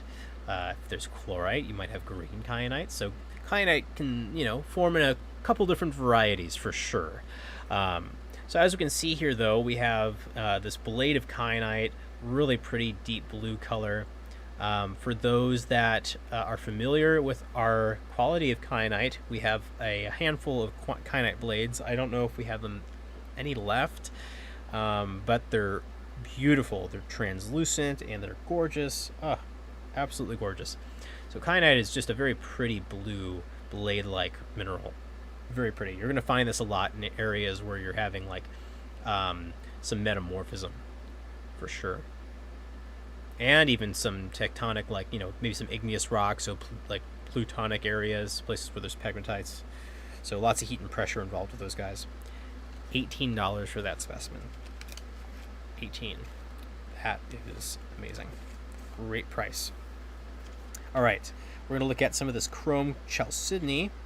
And this piece here is $40. So chrome chalcedony, it's chalcedony, but it has chrome in it, right? So the chrome actually gives it, the chromium actually gives it some like, you know, kind of green tints. It's very, very pretty stuff. As you can see, it's like a little sparkly ball, like a green, I don't know, it has its own little look here. I've always wanted to cut one of these open and just take a look at it. It's very, very pretty. Definitely very flashy. We only have like one or two of these. Now this comes from Zimbabwe. Again, you know, going back to the African continent, right? We have a lot of really neat stuff there. So, you know, again, like each continent has such a different history. So you're gonna find all sorts of things wherever you go. It's almost like species of animals, you know, if you think about it. You know, you have a lot of animal life that is endemic to certain regions and certain areas, like even to like certain valleys. Minerals can oftentimes be very unique and endemic to their region as well, depending on the geologic history behind them. So very cool. This piece again, $40 for this gorgeous piece of chrome chalcedony. Next, we're going to look at an apophyllite cluster from India. We looked at a couple of zeolite minerals earlier. This is just another one of those. As we can see, it forms in basalt, and we turn that sucker around and look at that. Absolutely gorgeous. This specimen here is only $19. We even have a couple of really deep pockets in here of just druzy. I don't know if you guys can take a look at that, but I mean, you can see pretty far in there. Again, really pretty stuff. Now these are all apophyllite crystals here. Not a lot of other minerals. I think there's one heulandite crystal there, but zeolite minerals tend to form together. They all form in the same place. So again, you know, you're going to find these in those basaltic pockets of rock. Very, very cool.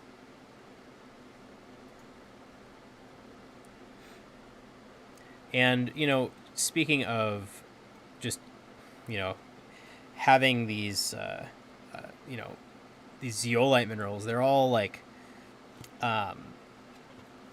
because they all form together, they have very similar chemical structures with very minor variations. So the amount of chemicals is the same. They all use the same elements, but what's different is how they're structured. And that is all determined by the heat. So depending on the heat and pressure, will completely change everything. It's kind of like the difference between coal being carbon and diamond being carbon. One is a crystalline solid, the other is a flaky, dark, black, not so pretty solid. So, you know, that's just a big difference right there. You know, a difference that heat and pressure can make, for sure. Again, that piece right there was $19. This next piece, again, another apophyllite cluster on a bed of like kind of interesting little like pieces of, I think they must be apophyllite, could be something else. This is a gorgeous piece. This is $21.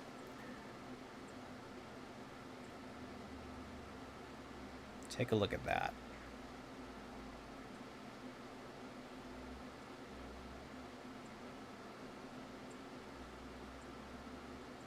And we just have those beautiful embedded apophyllite crystals.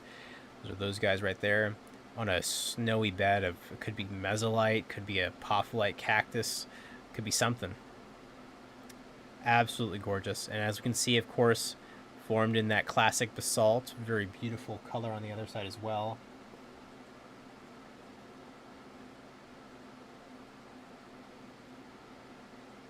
Very, very pretty. Again, this is $21. Alrighty. Now I think we're going to look at a couple of these really nice looking wolfenite specimens. Wolfenite is another lead mineral, and it is, again, pretty fragile. So a lot of these specimens, they're not super expensive, but just when you buy them, just handle them with some care. So this is a $19 specimen of wolfenite from Morocco.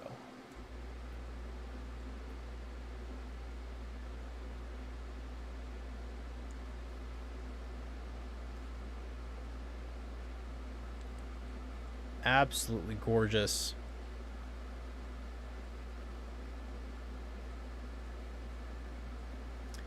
And as you can see, it's pretty tabular, right? So it's going to form in these little tabular kind of sheets.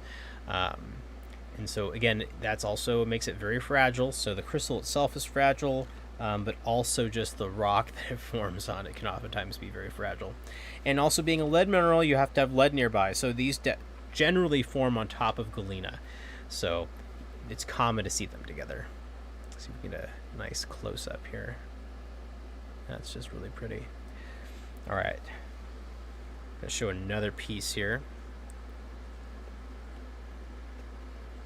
Now, this is a heads up. We only have a couple minutes left of our stream. So I'll try to get all these wrapped up fairly quickly. This specimen here is $14. Now, again, just reiterating, a lot of our fine mineral specimens, all of them come in a nice display box. For any specimens like this, we do have really nice plexiglass display cases that you can also purchase, which are really nice for special, very fragile, fine specimens. So if you're interested in something like that, just let us know when you're purchasing the items. Yeah, that's right.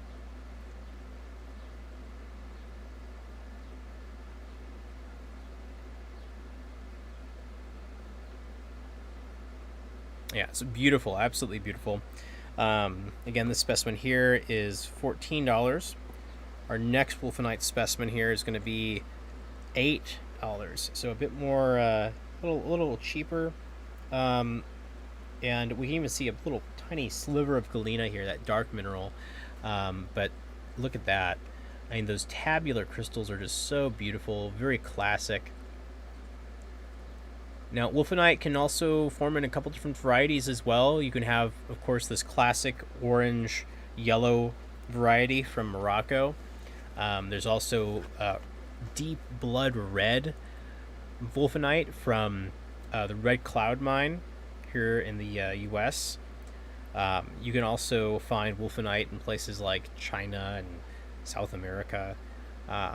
And some of these are just absolutely gorgeous. The colors just are completely different. In Durango, Mexico, there's even a variety of wolfenite that we call, I like to call it sandwich wolfenite.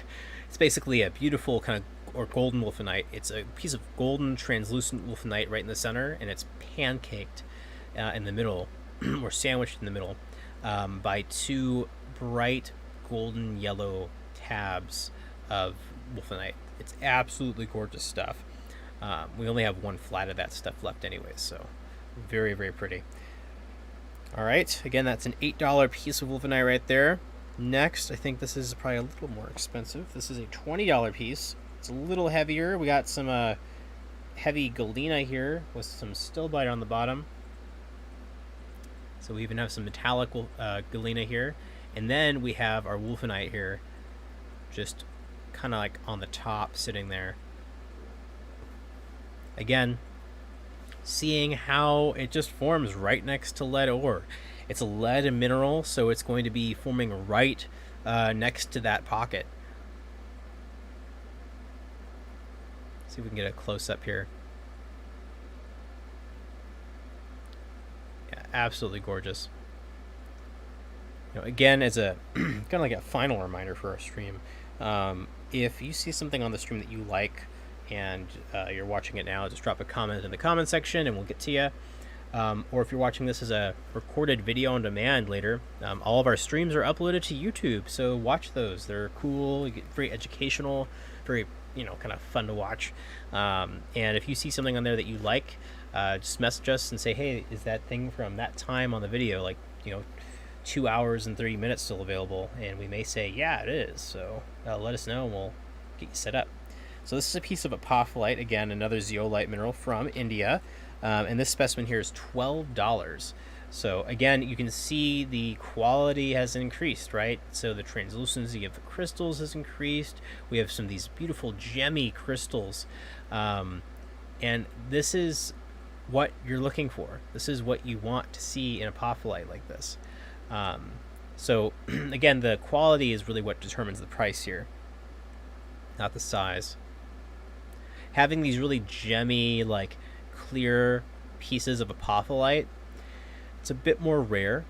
And you might even notice a lot of apophyllite is going to be segmented out into these like different segments here. Like it'll have like lines running through the crystal, and those I looked into it, and those actually are because of they're actually growth differences. So as these crystals are growing, remember zeolite minerals, they can be very different from one another. Like for example, you have this specimen. This is another apophyllite specimen, but look at this. These are pieces of stilbite and heulandite, which are chemically the same, right? Which is interesting. Chemically the same. So this yellow kind of salmon colored mineral is the same as this clear mineral right here. Literally made of the same stuff. The only thing that changed was the heat and pressure. So if you have drastic changes in heat and temperature, you're going to have drastic changes in the crystal structure. But if you have very minor changes, very minute level changes, like 0.01 degrees or something like that, you might actually just get like a color change. And oftentimes that's what we see here. That color change is exhibited as the crystal grows. So it grows in this direction.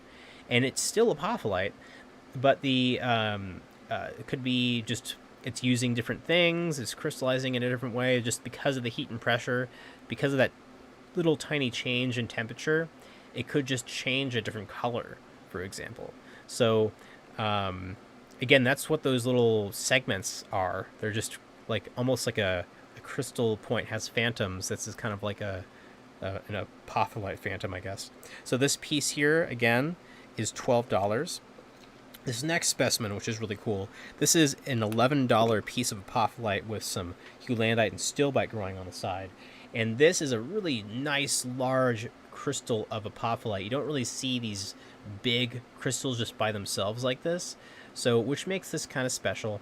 As we can see, we got like a nice kind of tiny druzy kind of all over the specimen itself, kind of making everything sparkle a bit. The clarity here in the apophyllite, again, having clear apophyllite is very, it's a little uncommon, so this is a bit rare. All right, Lisa, we'll put it aside for you. Yeah, this is a really pretty piece. I tend to really like these zeolite minerals. As a geologist, it's I love the scientific aspect of it. I love it. So knowing exactly why they formed the way they did, it's like each mineral, each crystal has its own story. It's so cool. I get lost in it. Other people, I understand. Rocks, boring, right? Some people think that. I'm like, that's who can think that rocks are boring? I don't understand. All right, this is another piece of apophyllite. This is a $10 piece of apophyllite. Look at this. We got a nice big clear crystal here on the end. Apophyllite, look at that. Very, very pretty. We even have a couple of those color changes there. So some heat differences. So this is just kind of a little cluster of just large apophyllite crystals. Alrighty, we'll put this one aside for you. Now, and also seeing those double terminations like that just sticking out, that is really cool too. So when you see that, seeing the whole crystal just on its own like this is a little uncommon for zeolite minerals, especially since the pockets are so small and thin and tiny. Yeah, sure. So I think it was this one. So this cluster here, this is an $11 apophyllite cluster. And kind of a little similar to the last one. Oh, the $12 one. Let's see. I think this might be a $12 one. Yeah, I think this is it. Or the one that you told us to put aside. I can take this one out again. Here. I think this is the one you're talking about. So this one, again, we have this nice kind of large apophyllite crystal here. So this is a little uncommon to have this kind of big piece here. And we even have some like iron crystallization there as well, so maybe some earthy hematite. So I don't know if you're talking about this one, Lisa, but this is a $12 one. And I'll put it aside for you. Yeah, this one is just gorgeous, absolutely gorgeous too. I've always been eyeing this one because of just the sheer size of the crystal and the translucency. You know, I mean, it's pretty uncommon to have that. So, and also the nice contrast with the Hewlandite stilbite here. So, very, very pretty. This other one that we have is just clear apophyllite. Again, we have, you know, a couple of these larger apophyllite crystals here. So, and these ones are all kind of like segmented out. So this is that segmenting I think I talked about at first. And notice too, you know, the clarity of the crystals. Because you have those segments inside, the segments act as like a little mirror inside the crystal, which also reflect light. So what will happen is you'll have these really bright, look at that, you even have a little light refraction there. What you'll have is these tips of the crystals on the apophyllite that are very clear, and the rest is a little opaque in the center. And so what happens is the light comes into the from the tips or the terminations, I should say, of the point, and it acts as like a big window. And so you see these like kind of dark flashes here. That's just through the reflection of that bottom surface, the middle surface of that of this guy right here, this little kind of thing here. Very, very cool. I think this guy's side here.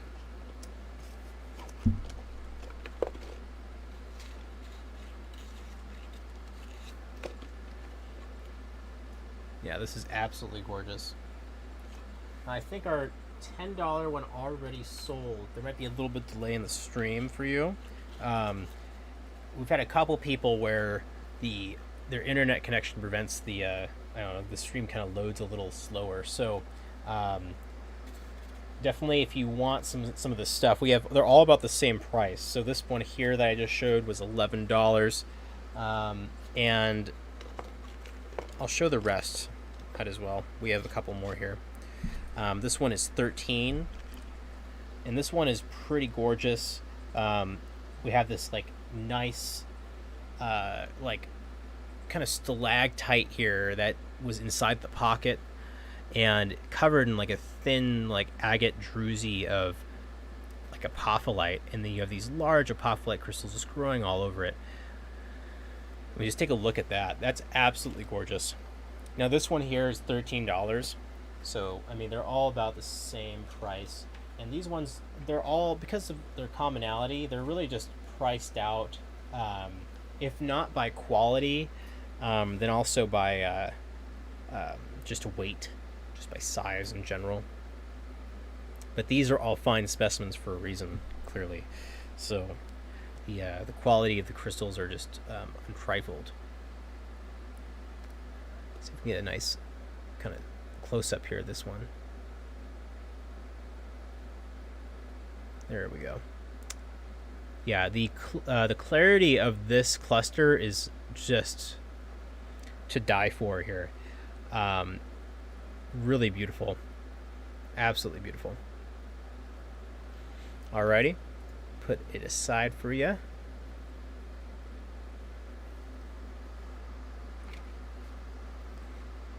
Now, next, I think we're going to kind of maybe scale it up a bit. This one is a $12 piece, another $12. And we have some nice, again, really clear crystals of apophyllite. I mean, just take a look at that. So this one, again, $12 for this specimen here. And it's like kind of like you have the snowy, cactusy kind of bed of apophyllite, and then we have all this. So on the other side, we have this kind of like huge, kind of like a little universe, I guess, of clear apophyllite crystals. Again, the clearness, the clarity in the apophyllite is something that's a little uncommon, right? So this is the kind of stuff that you're gonna see this in our fine mineral collection. If you see any apophyllite pieces or any zeolite minerals, there's going to be something that sets them aside from all the others. So in this case, it's just the sheer clarity. And you can even see this too. I mean, on the camera, it's a little different, like a little difficult to kind of see the true beauty of the crystal. Obviously, it only shows so much. But as I move it around, you might see these flashes of dark. Those are those inner facets reflecting the light. Those are those mirror-like facets.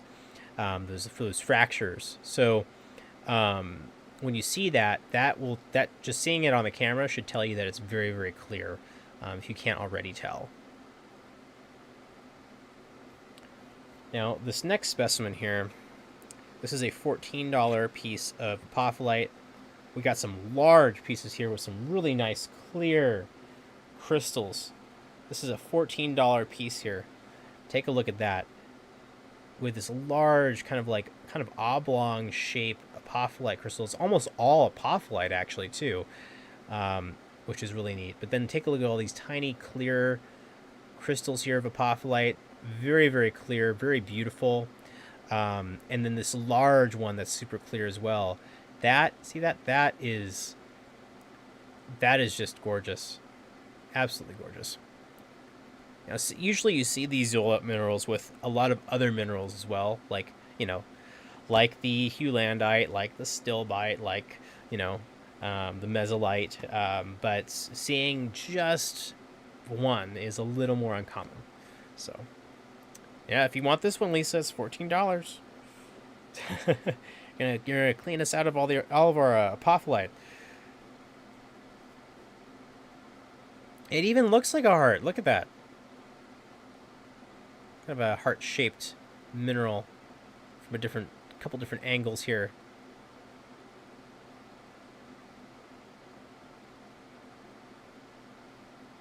Absolutely gorgeous.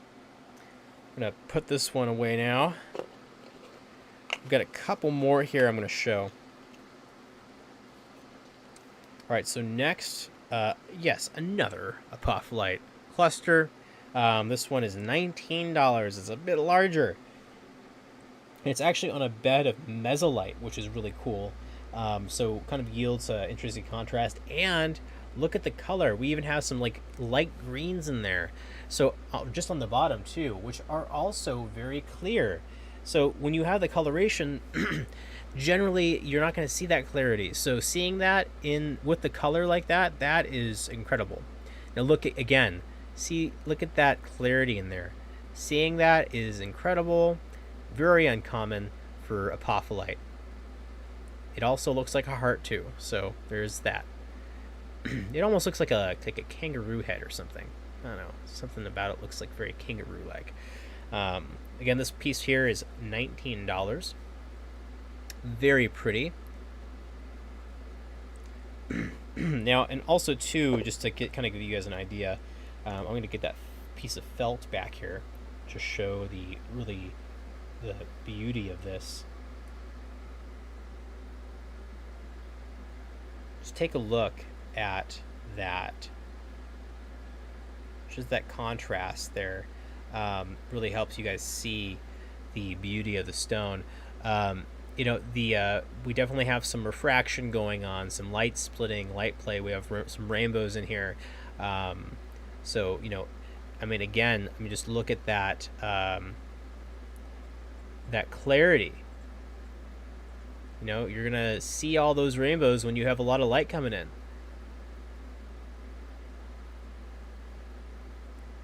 Absolutely gorgeous.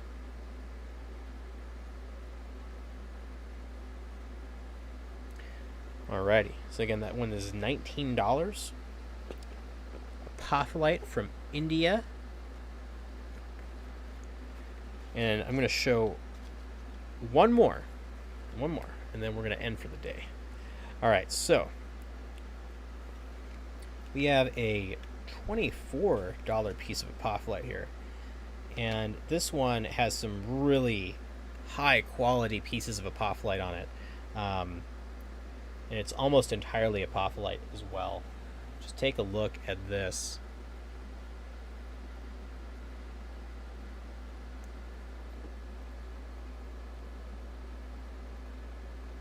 All apophyllite. And I'm gonna just for this one, I'm gonna get out that piece of felt again because this is very pretty. Just to be able to see the clarity on here.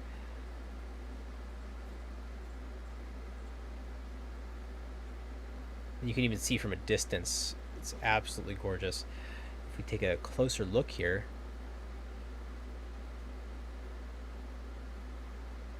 look at that. Absolutely gorgeous. Now this one here is $24. And the biggest part of this is like right here. Right here. That's where you have all those beautiful high quality pieces of super clear apophyllite. I mean, it's just absolutely gorgeous. And a camera does not do it justice at all. Alrighty, I think that's gonna kind of end our stream for today. Again, that was a $24 piece of apophyllite from India. Alrighty, well, everybody watching on YouTube, Facebook, and Twitch, thank you guys for shopping with us. Thank you guys for looking at all these cool minerals with us. Hopefully we were able to kind of give you guys a pleasant distraction from all the terrible things in the world right now. Please, everybody, be safe and happy out there, and enjoy the good vibes from the crystals. Couple things I just want to end on. Please check out our online store. It is up. We have our tumbled stone section on there, fully functional. You can just go on there, and we have a store cart and all that cool stuff. So go on there and check that out if you want some tumbled stones. Secondly, definitely watch this as a video on demand later. This is recorded. It's going to be on YouTube. All of our streams are on YouTube. So if you go on there, you'll probably see some minerals that you're familiar with, and just go on there, and if you see something you like, please message us and say, hey, just copy down the timestamp and say, hey, is that mineral from 2 hours and 30 minutes still available from that video? And we'll probably say, yes, it is. So for sure, just go on there, check that out. And again, guys, have a wonderful rest of your Sunday and have a beautiful week. And yeah, we'll see you next Sunday.